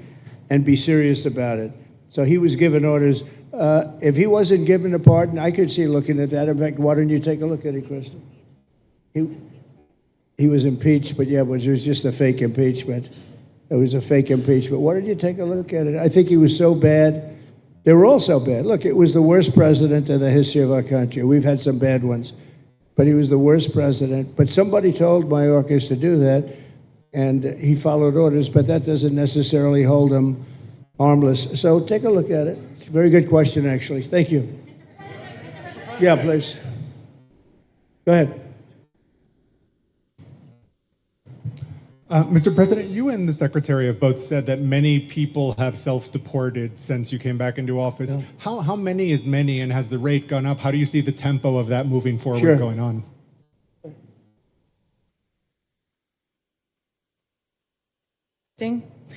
We have had several 100,000, but also we have many that have self-deported, not even using the CBP Home app. When I have gone to these other countries to negotiate security agreements and information sharing on criminals, who's coming and going into their countries, they report that hundreds of thousands have come home that weren't on our radar, that they are coming home on their own and self-deporting because they want the chance to be able to go back to America someday. So we believe it's over 1 million, possibly more than that. I'm asking all of those countries for their information on what they have of individuals that may have returned home, that they have taking advantage of their programs to help them become a part of their civilization again too. So we know it's over 1 million, but we have to, I'm getting more information and that number will grow. If they don't leave, they never get the chance to come back. If we have to take them out, and we will, they'll go out, but they never get a chance to come back. The other way, we actually make it a little bit easier for them to come back. Okay? Thank you. Good question. Thank you. The bill is now passed in the Senate, but we are already hearing from some Republicans in the House who say they cannot get on board with the changes that were made to the bill in the Senate. What is your message to those holdouts? Well, I just heard that about the Senate, and the bill just passed, and it tells you there's something for everyone. I mean, it's a great bill. There is something for everyone, and I think it's going to go very nicely in the House. Actually, I think it will be easier in the House than it was in the Senate. And just to be clear on the Medicaid cuts, you've promised not to cut Medicaid, said this is all just targeting waste, fraud, and abuse. Are you saying that the estimated 11.8 million people who could lose their health coverage, that is all waste, fraud, and abuse? No, I'm not saying that. I'm saying it's going to be a very much smaller number than that, and that number will be waste, fraud, and abuse. And if you look, they took a much more liberal stance on the Medicaid situation than they could have. They had a tough stance and a weak stance. They took not a very strong stance on that to start off, and it's waste, fraud, and abuse, and everybody wants that covered. What number is that? What analysis are you seeing? I'm not seeing a number, but I know it's much less than the number you gave, and we really were very, very cognizant of three things. Social Security, we're going to take care of it beautifully. Medicare and Medicaid, and we are going to save it, whereas the Democrats are going to, you won't have it. They will destroy Medicare and Medicaid, and they have to because their numbers don't work. So it's not going to happen. They're the ones that have destroyed Medicare. They have made it so bad already, they're going to make it a lot worse. But now we'll be in charge, so we're going to have no problem with Medicaid or Medicare or Social Security. Thank you. Yeah. Claire Gall with Wink News in Fort Myers. What is your direction to ICE when it comes to arresting farm workers here illegally, other workers in industries that are pretty critical to Florida's economy? Yeah. Well, we're very much cognizant of that. And as you know, I won the farmers by 92%, and I'm not going to be abandoning my farmers. We were strong on the borders, but we're also strong for the farmers and for others in the hotel industry, et cetera. You know, we have similar situations. And Christy and I, and we'll be working with Ron and a lot of the states. We're going to work something where the farmers can be responsible for some of the people that have, and they have people run for 10, 15 years that they know very well. We're going to put them responsible and we're going to issue a form of a card or document, and the farmer's going to be responsible for these people. They're not going to have citizenship, but they'll be working, they'll be paying taxes. We need to get our farmers the people they need, otherwise our farmers aren't going to be able to do their land. You know, it was tried once before, many, many years ago, where there was a very strong guy, and he got everybody out, and every farm almost in the country, but every farm in California, every farm in Iowa, almost all the farms went bankrupt. They had nobody to work, and we don't want to have that situation. So we're going to work it. We're going to put our farmers and others in charge of the people that they have under them. They know the people, and I think it's going to work out really well. We're going to take care of our farmer, but we're going to get the criminals out, okay? Yeah, go ahead, please. Thank you. Mr. President, how do you respond to critics who fear that a 3,000-bed detention center and the waste that could produce will pollute the surrounding federal protected land, including land that both administrations have invested billions of dollars in restoring? Well, I was one of those that invested billions of dollars and hundreds of millions of dollars right here in the Meadowlands. But in the Everglades, and the Meadowlands too in New York. If you look at what we did up there, speaking of the Meadowlands, a lot of places like this, but this is a very unique one. One thing I'll say about this land, we'll be gone 1,000,000 years and this land is still going to be here. It's not going to be much different. You'll have the water moccasins, you'll have the alligators. You may not have people, but you're going to have all those animals. They're going to be around, and you got plenty of them out here. I think it was a brilliant choice, and I think almost anybody in his or her right mind would say this was a brilliant choice. I give the governor a lot of credit for using this piece of land. And in addition to that, it's on top of something that was already developed. It's an airport. You know, you have the runways, so it's already been developed. So it's not like you're dropping dirt right into the thing. There was zero movement of that. That was done many years ago because the airport's very old, but it was an abandoned railroad, an abandoned airport. And frankly, it's like perfect. And you can do expansion on this site substantially without doing anything. So the people, I heard them complaining about the Everglades. There's no, I don't think you've done anything to the Everglades. I think you're just enhancing it. This was already here. How long has the airport been here? Decades. Many decades, yeah. And they have, Kevin, all these guys, you know, have a waste plan, like the wastewater gets trucked out, potable water gets, literally, they have, even our DOT has put things up in case there's any seepage, which we don't. So you are literally doing this on concrete that's already here. So I don't think those are valid and even good faith criticisms, because it's not going to impact the Everglades at all. President's been a champion, we've been a champion, really changed the game in Florida on it. I think it's just people don't want to see illegal immigrants deported, and that's their ideology, and they have a right to that. But illegal immigration's unpopular, so they know that they're going to have less effect. So they're going to try, oh, well, no, it's just about the Everglades. But really, I think a lot of those people, they just don't want to see illegals deported. Because if you actually hear, everyone's here, you obviously know there's zero land that's being disturbed. Well, you know, when we talk about popularity, though, I will say I ran on the issue of illegals, and we have to get them out. And I won 82% on that issue. So I think that they may not like certain aspects of it, but ultimately they do not want them in their country. And if this is a part of a use, but I think from an environmental standpoint, it's incredible. In fact, when we landed that very big, heavy plane today, they came out and checked it fairly. I think they want the president to be able to land on a piece of concrete that's not going to go 6 feet underground. And they checked it. They came back and they said, this thing is really solid. So it's been there a long time. It's going to be here a long time, and it was a great choice of a site. Thank you. Yes, please. Brian, go ahead. Yes, sir. The people of Syria were recently seen on the streets waving American flags, chanting Trump, Trump, Trump. They're so appreciative of the economic sanctions that was lifted on that country, giving them a little bit of hope for prosperity. You want to comment on that?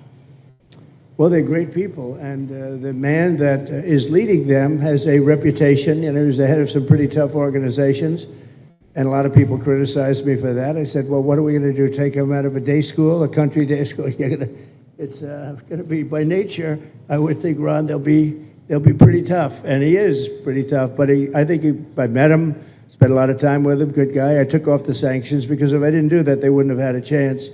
And Syria has a chance. You know, the people are great. They work hard. They're very smart. It used to be a place of professionals, accountants and lawyers and doctors and high academic credentials in that part of the world. And I think it's going to work out great. I took off the sanctions, and they were very appreciative. They were shocked, but they were very appreciative. We're giving them a chance at survival. With the sanctions, it couldn't have worked. Thank you. Mr. President, your beloved New York City. Your beloved New York City may well be led by a communist soon, Zoran Mandami, who in his nomination speech said he will defy ICE and will not allow ICE to arrest criminal aliens in New York City. Your message to communist Zoran Mandami. Well, then we'll have to arrest him. Look, we don't need a communist in this country, but if we have one, I'm going to be watching over him very carefully on behalf of the nation. We send him money. We send him all the things that he needs to run a government. And by the way, they get about 3 times what you get, Ron. If you look at the per capita, Florida gets 1/3 of what New York gets in terms of the numbers. Why don't you give us those numbers? Yeah, well, Because that's no. what we should send him. Yeah, well, like sometimes people say Florida gets more because they count Social Security recipients, but that's not money to the state. Those are seniors that live Right. here. If they moved to North Carolina, you could count it there. So it has no interaction with the state government. They get more in the city and state governments than we get. Right, substantially. We're going to be watching that very carefully, and a lot of people are saying he's here illegally. We're going to look at everything, and ideally, he's going to turn out to be much less than a communist. But right now, he's a communist. That's not a socialist. I've always said we will not have socialism in this country. In the speeches, I said, well, what? They skipped socialism, and you got a lot of them like that.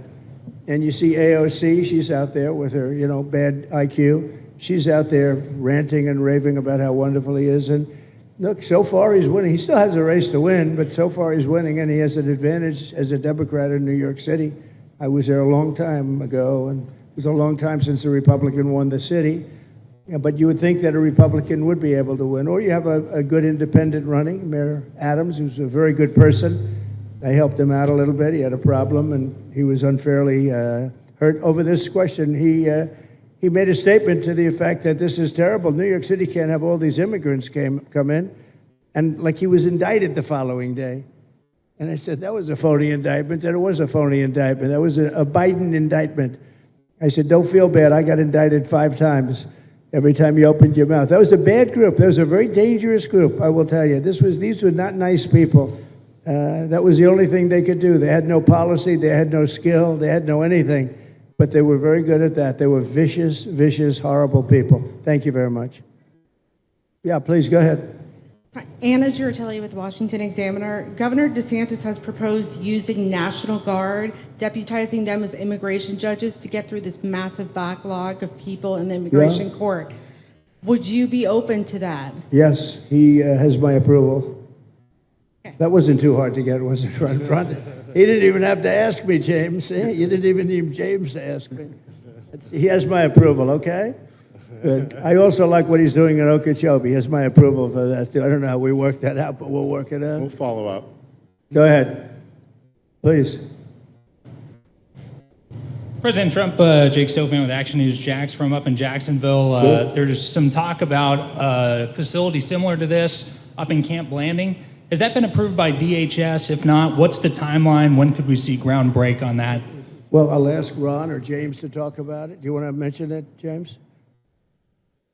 The overarching plan, I think the secretary has said she supports the whole plan, so you guys are going to keep going. Yeah. So, Mr. President, just specifically, the response for proposals is out for that today. It closes, I can't even remember what day of the week it is, but it closes on Wednesday at 5 o'clock. Then we will do notice to proceed. So I would say right after our wonderful Independence Day, we will be starting construction there at that facility. You're going to have another big runway there, too. That's great. Wow. Boy, I love these runways. It's very convenient, I must say. Having a runway is a nice thing. Today, you don't get runways approved. I will tell you, it's tough to get a runway. Although in the age of Trump, you get them approved fast. We're approving massive electrical bins, what they call them bins, but big electrical facilities for all of the factories and the AI that's coming in. They're going to build their own electric. They're going to be really. They're going to be made into electrical providers. They're going to have a lot left over. They'll put it into the grid. I think, they're going to end up doing so much. They'll put it into the grid. Won't even cost anything from their standpoint. But so we have a lot of that happening. We get approvals fast. But I was just saying, runways are hard to get, but we'll get them now. But in the past, I would say over the past 30, 40 years, when you can get a runway, that was considered gold. Okay, please, go ahead. Go ahead.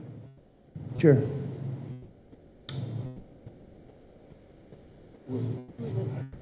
Okay, go ahead. Yes. President Trump, Laverne McGee, News 6 Orlando. You have fulfilled several campaign promises, along with the help of Governor Ron DeSantis. What is the next campaign promise that you plan to fulfill to the American people? So, we have turned this country around in less than 6 months. And when I was away, and I was telling Ron, I was telling some others, I've said it a little publicly, I guess, but I met a lot of very important people. The King of Saudi Arabia, I was there 2 weeks ago, and Qatar, the leader of Qatar, who's great, and the leader of UAE, who's great. These are very substantial people, very smart people, and good people. And all three of them said essentially the same thing, along with many other people, because I just left NATO. We took it up to 5%. Nobody can believe that one run. That would be hard, but nobody believes that. What happened in NATO, over $1 trillion a year from like nothing. It was an honor. But every leader said that a year ago, this country was dead. They had no confidence in the United States. They really felt it was a dead country, and it was some bad things were going to happen. But they used the term, it was a dead country, and now they said you have the hottest country anywhere in the world. We're the hottest country in the world right now. And we turned it around fast. I thought it would take longer than this. We turned it around fast. Some of it was psychology, and we had to know how good we were. But others was getting rid of rules, regulations, and all of the things that I got rid of already. I signed more executive orders than anybody in history, times like 3 or 4. And I got rid of just one. I got rid of the other night. You buy a house, they have a faucet in the house, Joe, and the faucet, the water doesn't come out. They have a restrictor. You can't, in areas where you have so much water, they don't know what to do with it. You have a shower head, the shower doesn't, you think it's not working. It is working. The water's dripping out. And that's no good for me. I like this hair nice and, I like that hair nice and wet. You have to stand in the shower for 20 minutes before you get the soap out of your hair. And I put a thing in, and it sounds funny, but it's really not. It's horrible. And when you wash your hands, you turn on the faucet, no water comes out. You're washing, the water barely comes out. So this was done by crazy people. And I wrote it all off and got it approved in Congress so that they can't just change it, because I did it in my first term. Everyone was so happy. And then one of the first things that Biden did when he came back is he put the restriction on showers, toilets, and sinks. Put this restriction, and washing machines. The washing machine, they give you like a quarter of this bottle to do your clothing. And people needed 10 of these bottles. And the people came to me from Whirlpool, and they said, we can't make a machine that's competitive. We can't make a machine anymore. It doesn't work. Why? They don't let us use water. Do you have any problems with water? No, we have so much we don't know what to do with it. You know, it comes down from heaven, right? And I approved all of that, the washing machines, the whole thing. The dishwashers, that was the other one. They give you like this much water right up to there to do your dishes. So people, you know what they do? They keep pressing the button. So they end up doing the dishes 10 times. They end up using more water than you would have used if you did it right in the first place. So all of that stuff has been written off. It sounds crazy. It's little things. The straw. I let you go back to a plastic straw. I was tired of having straws melt in my mouth, you know? It wasn't working. The paper wasn't working too well. So these are little things that I did. Then we have the big things. We have the biggest things, and that has to do with some of the subjects we're talking now. I think the things we're talking about now are the biggest, because if you don't have borders in this country, borders and good elections, and we're working on that next. There's some bills coming in that's going to make sure that you're a citizen, that people aren't counted in the voting when, you know, they were here and they're here as illegals and they're criminals in many cases, and they give them a count, and you end up with extra congressmen. We're going to work on that. We're going to straighten that out next. That's going to be easy compared to what we were doing. But we did the big things too. But little things like that, a straw, little things like a washing machine with no water. People go out, they spend all their money on a washing machine. The damn thing doesn't work. You can't use the water. Then you go to your sink and that doesn't work either. You're stuck. You know what you do? You have dirty plates the next day. That's it. And we solved so many common sense problems. And they weren't easy. You know, there are people that really believe in this stuff. But, you know, most states have so much water they don't know what to do with it. And look at North Carolina. I mean, they had a lot of water, and they have to get restrictors on their, you know, on their kitchen faucets. So we're very proud of the things we did, and we're going to do a lot more of them. Yeah, please, go ahead. You guys in good shape. Hey, it's Eric Bowling. How you doing, sir? Something we've talked about for, I'd say, better part of 20 years. I think it's something near and dear to your heart, energy, our energy security. Yeah. Under Joe Biden, average price of oil for the 4 years was about $79 a barrel. He drained the SPR halfway down, promised to replenish it, never did. That's right. Under you, first term, $53 average price for 4 years. Biden was $78 for 8 years. It was never refilled. The question is now it's $64 or so. Yeah. Coming down rapidly. Coming down, and what a great opportunity to fix another one of Joe Biden's problems, one of the things he broke in America, giving us the energy security of an emergency SPR, Sure. fill it to, maybe even go beyond and fill it to 1 billion barrels this time at a much cheaper price. Thoughts on the energy sector? So it holds 77 million barrels, and we had it up to the top, if you remember. And I was proud of that, and I made a deal to buy it at the lowest price of oil. It was a good deal, good instinct.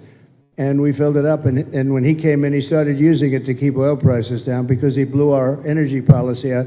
Energy and his bad spending is what caused inflation. So now we have no inflation. Gasoline just hit $1.99 today in 5 states. $1.99, isn't that a nice sound? It was up to $4, and going up to 5, 6, and 7. In California, it was $7.70. But we just hit in five states, $1.99, $1.98. And it's coming down to that level, so that'll be a big thing. And one of the reasons the prices and costs are going down when you go to the supermarket, because as I said, I was going to get costs down. We're getting the cost down. Food is coming down. When I came out, my first week, if you remember, I had a lunatic reporter screaming at me saying, eggs are going through the roof. What are you going to do about eggs? I said, I just got here. I didn't know anything about eggs. I had to call you.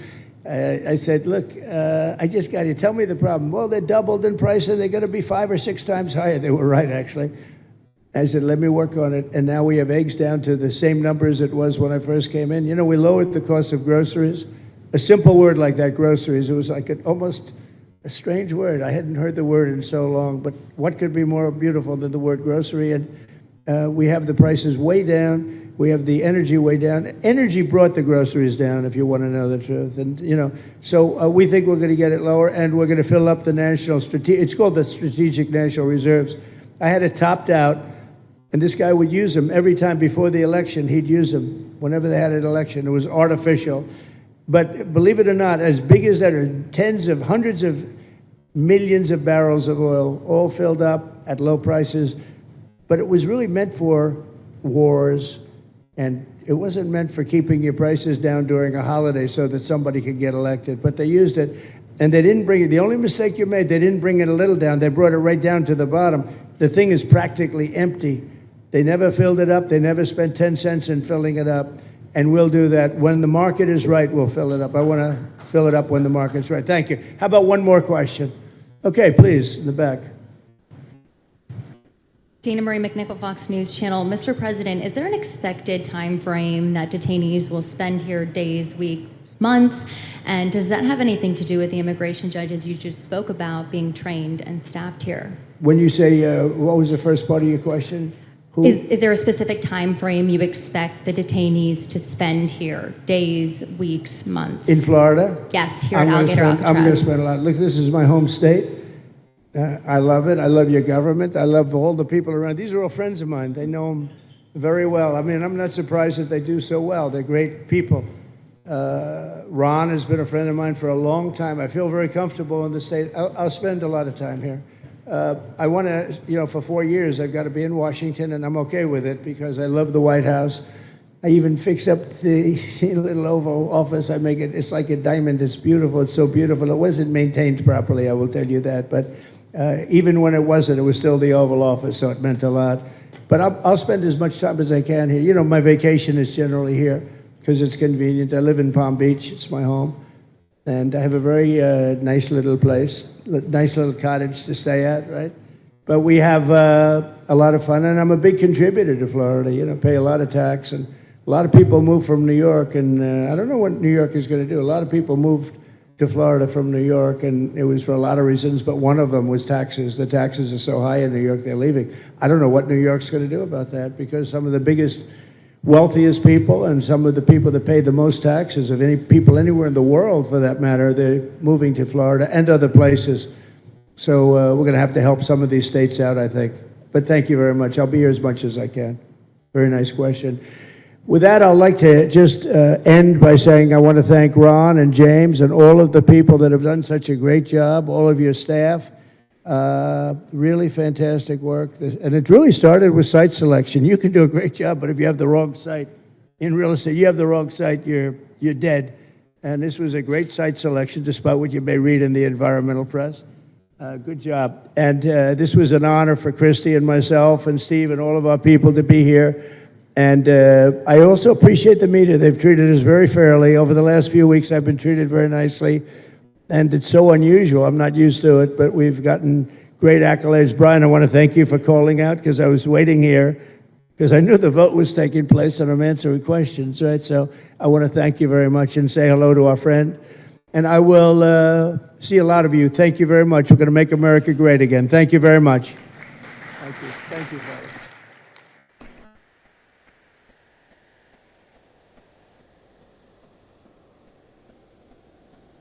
All right, President Trump, full of victories today, all kinds of stuff happening.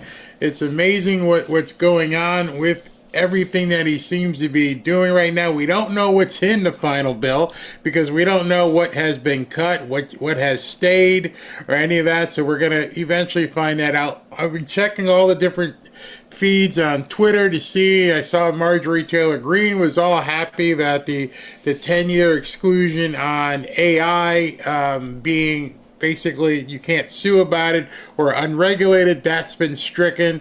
I don't know what else, but I do know that it was a 51-50 vote. J.D. Vance had to come in and break the tie, and so that has now passed. All right, so just so that everybody understands what happens with the bill, now it is not done, not a done deal. Now it has to go to the House, and I'm sure there'll be some grandstanding. You're going to have the Thomas Masseys of the world. You're going to have some people complaining and everything else. So it's not going to be easy, but it's probably going to get done. It's probably going to get done at this point. You'd be an idiot to stand in the way of President Trump at this point. You'd have to be quite the idiot. So what did you think of your tour of Alligator Alcatraz? You know, of course, already they're chirping. And it's really interesting what SV had sent me some information that was pretty interesting. I'm gonna close with a couple videos that are probably just gonna crack you up, because I'll address what they say in these videos shortly after the videos are done, because these people are bat poop crazy, and you know they are what they are. So I want you to listen to this first one, this nut here. I will be in jail if I see somebody wearing an Alligator Alcatraz shirt or any type of merch. It is a concentration camp. And using that language matters. It is a concentration camp, and we're acting like it's an amusement park. It's disgusting. Sorry. Oh, we're going to get a lot of that. You're going to see a lot of that for sure. And I'll check out this whack job here. Yeah, here's a good one here. Alligator Alcatraz is a violation of human rights. There's no way to argue that. Building pop-up trailers in the middle of the Everglades, dubbing it Alligator Alcatraz, and then housing 5,000 immigrants in these buildings when there's no running water. Lie number one. See, this is where you guys have to come in. You just heard all of the different amenities. I wrote them down. So this is how they're going to attack this. This is so inhumane. There's no running water. Nothing. No air conditioning. Very first thing, you know, there was air conditioning. So right away, this is what they're going to be putting out there for the stupid people who didn't pay any attention. Combat the excessive heats that actually happen in the Everglades is absolutely a crime against humanity. The crime against humanity is you being an idiot turd out there just spewing stuff that you know nothing about. In case you didn't realize, the Everglades has temperatures of 105 to 115 on an average in the summer. Florida's a hot...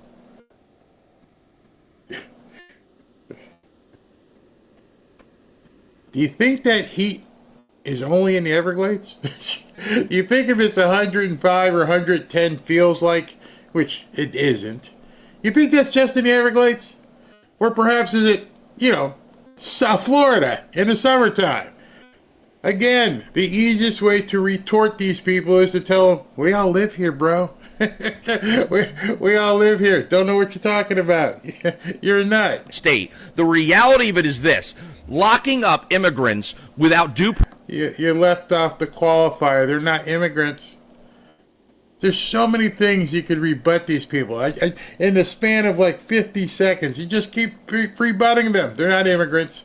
They're speaking to idiots. Process without actually having them the right to afford any type of defense. He doesn't know that either. This is another thing. I stop it so often because they lie in every sentence. You just heard at the press conference, which was a long press conference, that they're going to have judges right there at the facility. Right there. You're not going to have to wait 3 years for your hearing. You're going to have your hearing in probably less than 24 hours.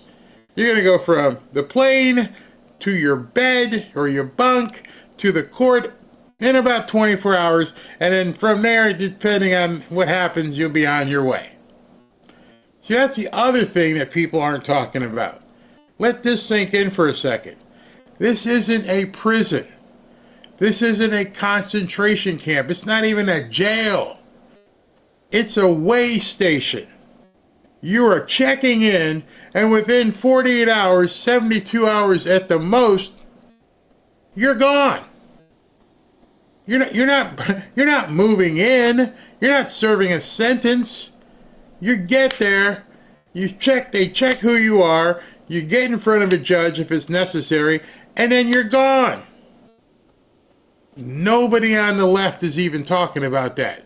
That's something you have to keep in your mind as you're watching the stuff unfold over the next 24, 48 hours, because they're going to lie and say all these things because nobody is talking about it. This is merely a way station, a rest stop on I-95. You're going to be here for just a little bit of time. You're not living here. It's not a camp. You'll be on your way. Is a violation of the Constitution. Guess not. Where'd you get your law degree, bro? Also a violation of the Supreme Court's ruling 9-0 that all individuals have the right to due process. Again, there's going to be a court on site. Quick facilitation. Idiot boy here doesn't know this. That you cannot suspend habeas corpus. But this administration is. This administration has decided to violate the Geneva Convention.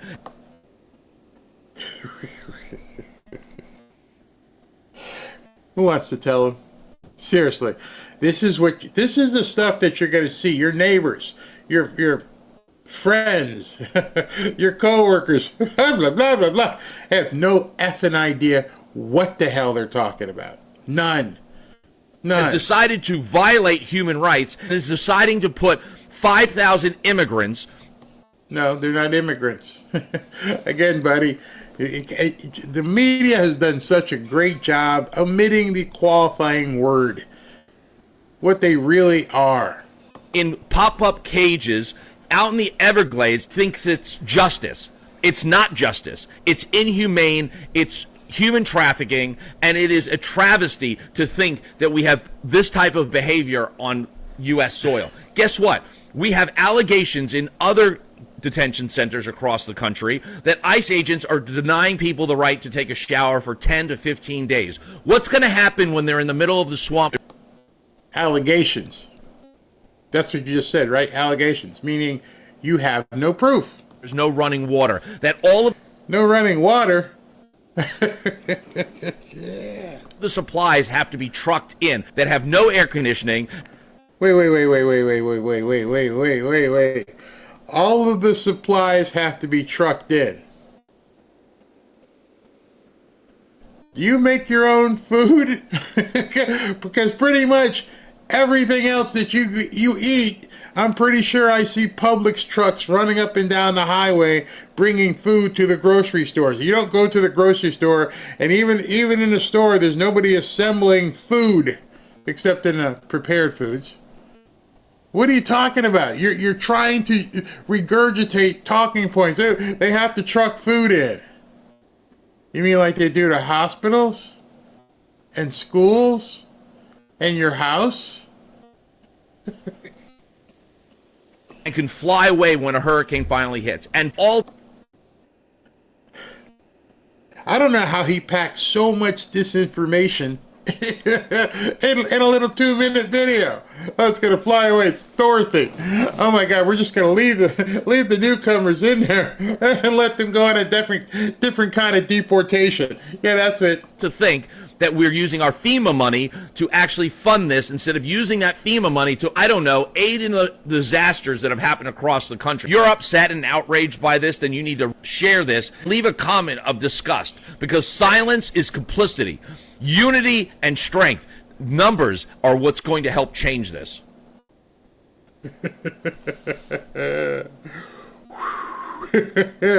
I can't even with these people. Man.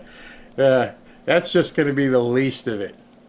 It's going to, by the time we get back together here at, I'd say 7 o'clock. We'll go early today. By the time we get back at 7 o'clock, I'm sure I'll have a whole bunch of stuff I can speak to you about in regards to what these nuts are saying. And that's just some regular nut. I can't even imagine what it's like on television. I can't even imagine what MSNBC and CNN are going to be like. It's going to be crazy. Now, I do have 2 public service announcements. And even I just commend my daughter. Ashley is absolutely fantastic. She's killing it. She's on vacation and she's having a great time, but she obviously understands the business we're in. We have to keep working even when we go on vacation. You guys know I take a studio in a box when I go up to see her. She's in the islands and she's still working. Well, she got 2 interviews scheduled for tomorrow. Both of them kind of Hollywood-ish.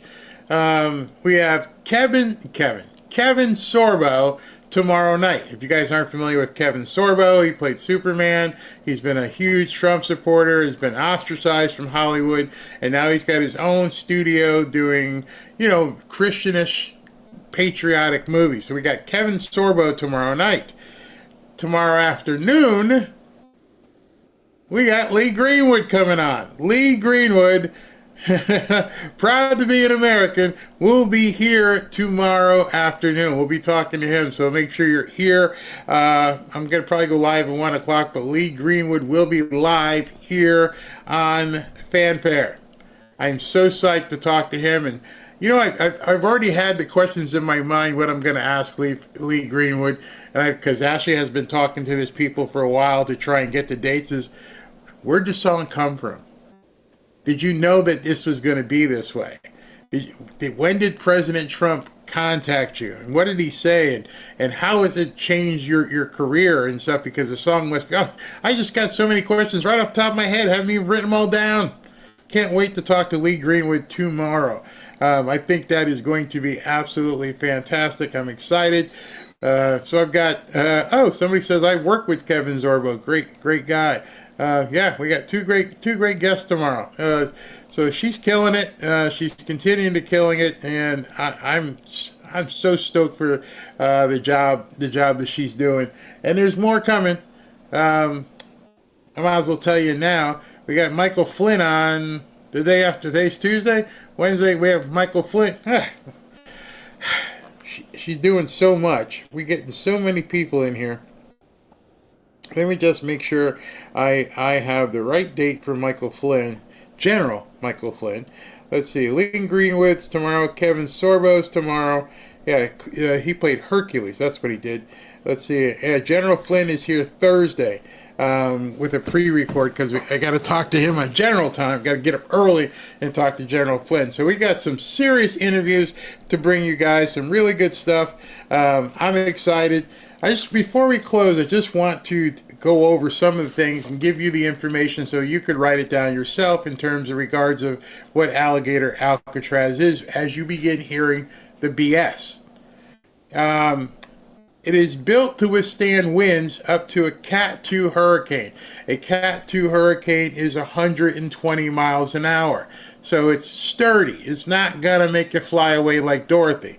However, what they did say is even if there's a Cat 2 on the way, they are not going to test the structure. That just like most people, our houses can withstand up to like three and a, strong 3. But we don't wait. We're like, okay, let's head to Orlando, head north, whatever. So they're going to evacuate the people out of there just like they do in the prisons here. If we have a Cat 3 coming and it's forecast, they will move the prisoners out of the different facilities. There's nothing different.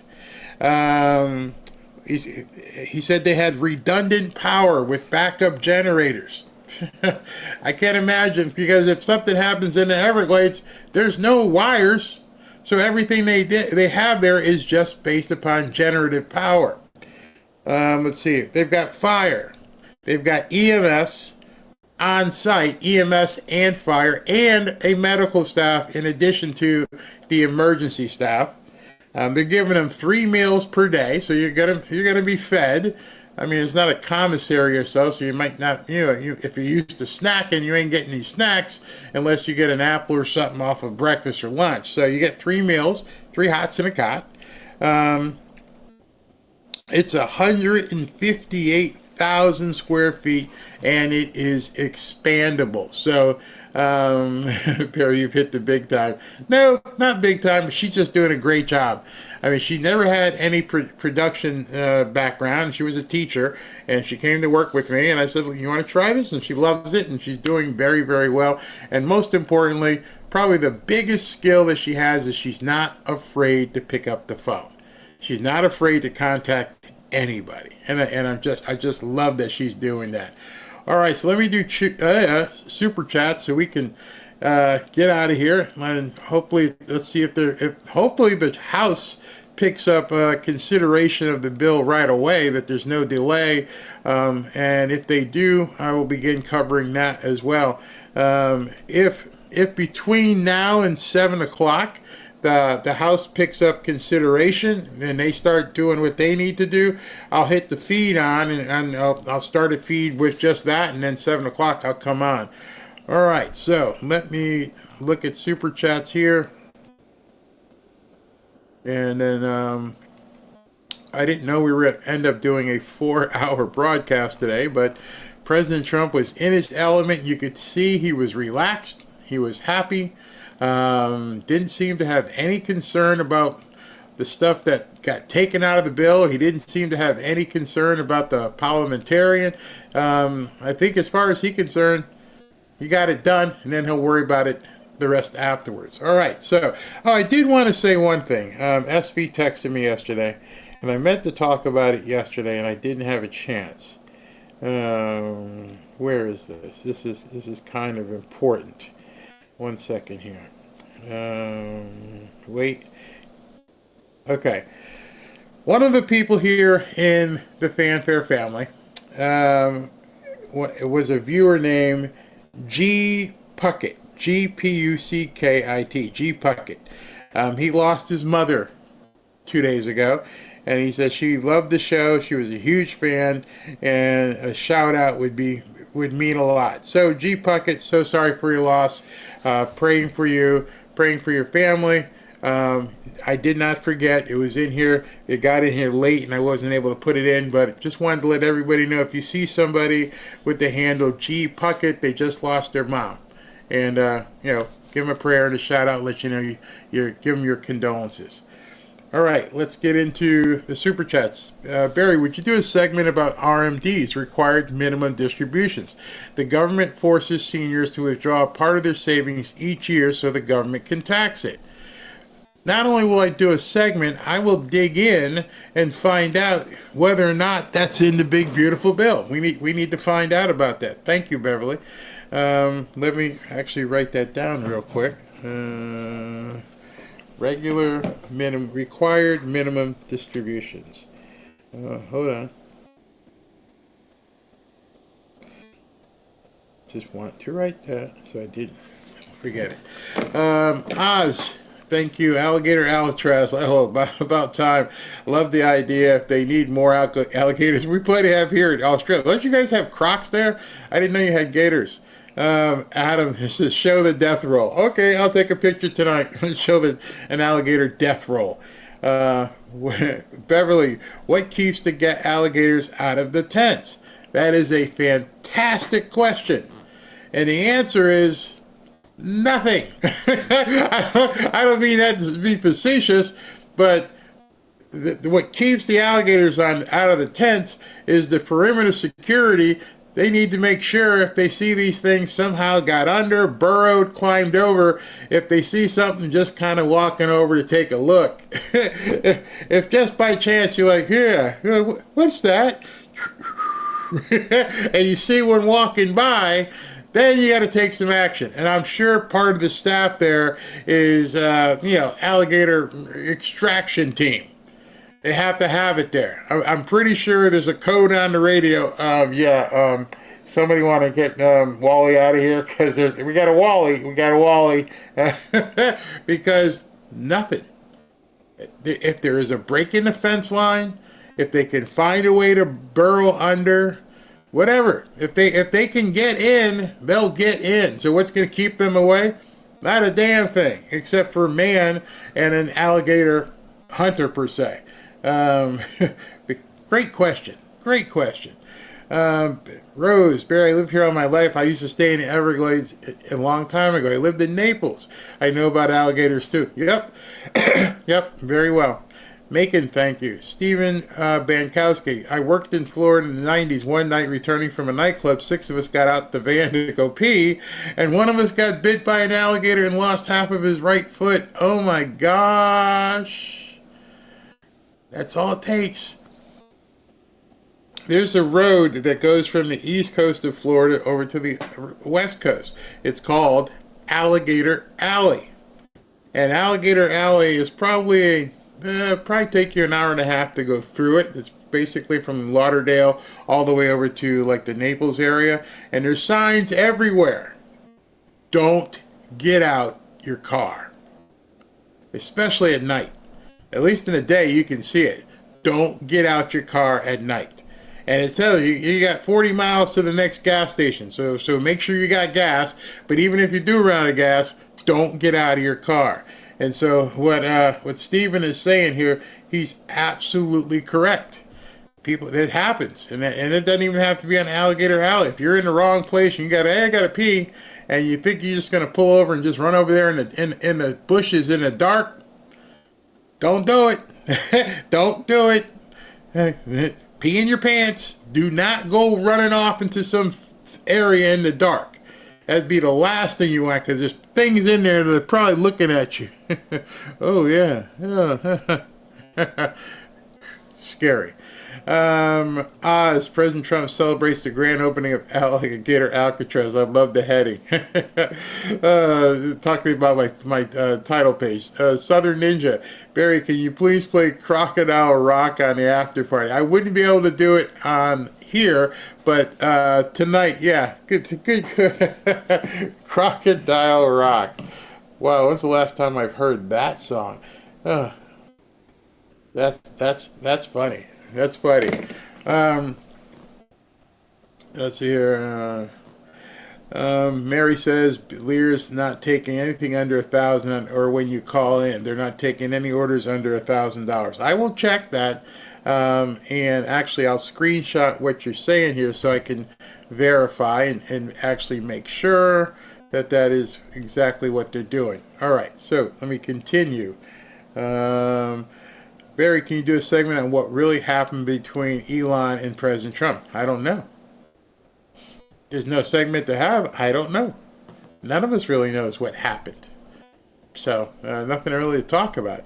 I'm not going to speculate. I'm not going to turn into Candace Owens all of a sudden and start making stuff up. I'm not going to say President Trump told me. And never mind, I shouldn't have said that. Brad Crane, I don't like spiders and snakes. Jim Stafford. Dem Blanky, I've been told by someone who knows firsthand if you go to jail in Mexico and don't have someone to bring you food, you don't eat. Not sure if that's still true today. I wouldn't doubt it. Joy, exactly how I think. The Elon news is blah, blah, blah. He knew when he joined the campaign trail what Trump had in mind. So if he didn't like it then why would he support Trump? Trump to the finish. Yeah, he knew it. I have videos when he said, I'm not going to do the EV mandate. And he looked at him, he goes, you don't really care. You're like, no, I don't care. Hey, so I'm not getting in there. Tilly, Got my ass jumped 2 days ago mentioning Elon's name. I was called a troll, and that I was wrong. I didn't even come close to the things mentioned today. I don't do that. I'm not one of the mods. I can't. I'm doing the show. I apologize if it was over strenuous, but just let you know, people always say I don't do anything, and never mind. If it happened by accident, it happened by accident. Otherwise, you probably did say something. Robert Esteban, thank you. Melody, can we please make washing machines great again?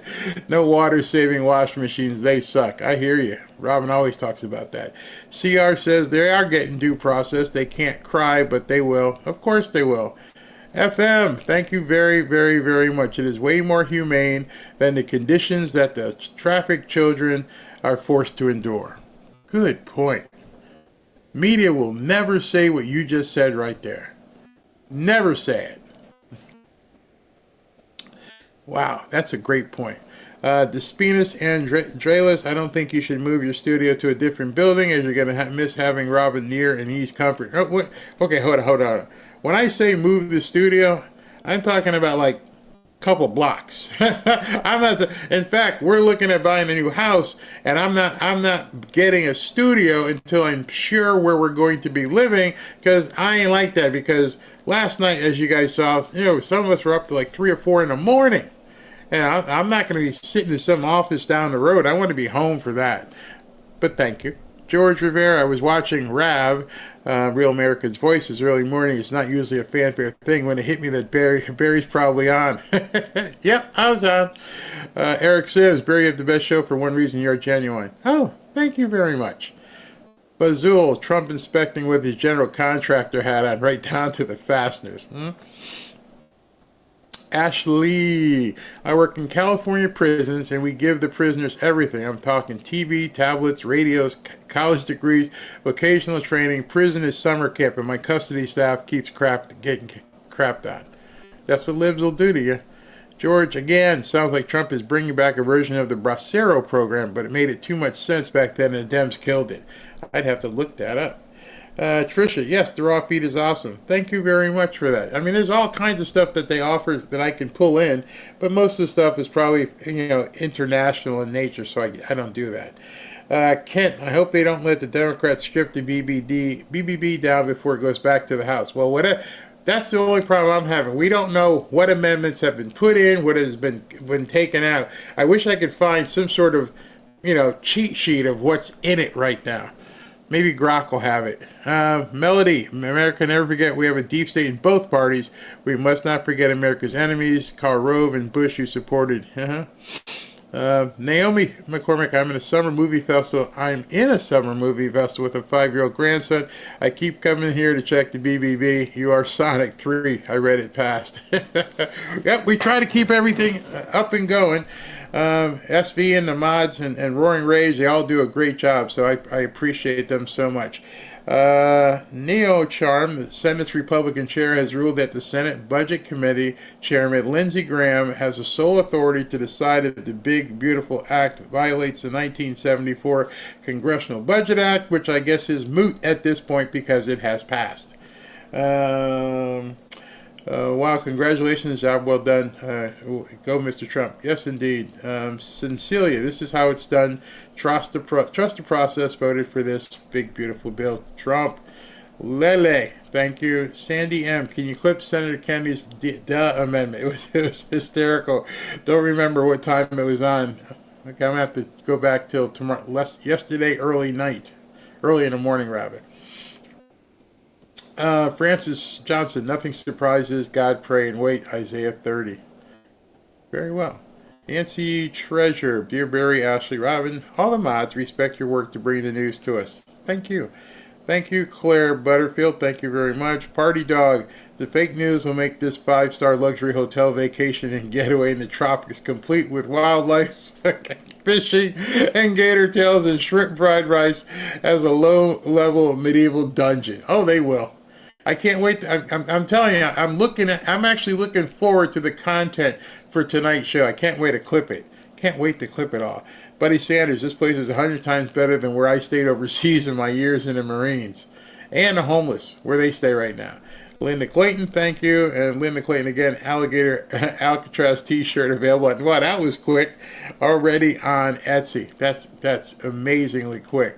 So, before we go, let me just check and see if anything's scheduled for tonight. President Trump, if he hasn't left, is probably in the air right now. House Rules Committee is scheduled to take up what's going on with the bill. Let me just see here. What time is it? It's 1:25. What's on the clock here? So the Rules Committee is meeting right now. I'm not going to cover that. Jeffries comes and he's going to have a speech at 2 o'clock. Screw him. So as they begin, I'll go ahead and cover it and see what's going to be happening. But right now, gonna go eat, take a shower, kiss the wife, walk the dogs, and probably take a little bit of a nap. We've had a long 24 hours, and I appreciate every single one of you who have endured all of this. So I'll see you tonight at 7 o'clock. Oh, wait a minute. Wait. Before I go, I'm sure SB was about to hit me up with some text and said, don't forget about the, don't forget about the super chats on Rumble. Hold on. Let me just see if I can scroll back. Did I forget anybody? Oh, he also sent me something that says Grok. And Grok says an alligator can run up to 11 to 15 miles an hour or land in short bursts, typically over distances of less than 30 feet. That's what I was saying. The speed depends on factors. They're faster in water, reaching up to 20 miles an hour when swimming.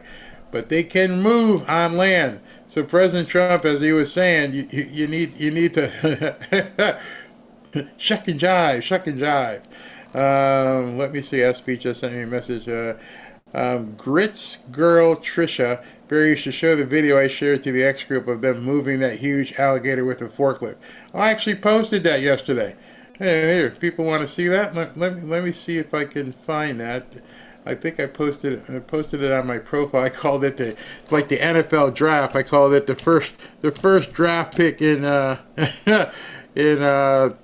Alligator Alcatraz draft. Let me just show you that. Give you an idea at the size that some of these things can get to. Here it is right here. Okay. Check that out. With the first pick in the 2025 Alligator Alcatraz draft, we're going to get this giant monster here. Okay, here's the video. They scooped him up.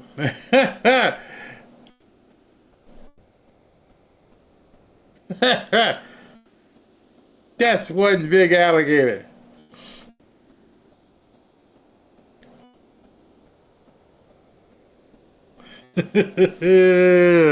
Oh yeah. Ooh. They got no idea. They really have no idea what these people are doing. SV sent me some stuff from MSNBC. They're already melting down. I'm sorry to guffaw like that, but they're upset because of the merchandise. Oh my God! I'll save that for tonight because they're pissed off. They're pissed off because of merchandise. Oh, these flipping morons. Oh my gosh. It's crazy. It's crazy. Absolutely crazy. All right, everybody. We're going to go with the after party. We should have some fun this evening, too, as well. All right. Thank you guys for tuning in.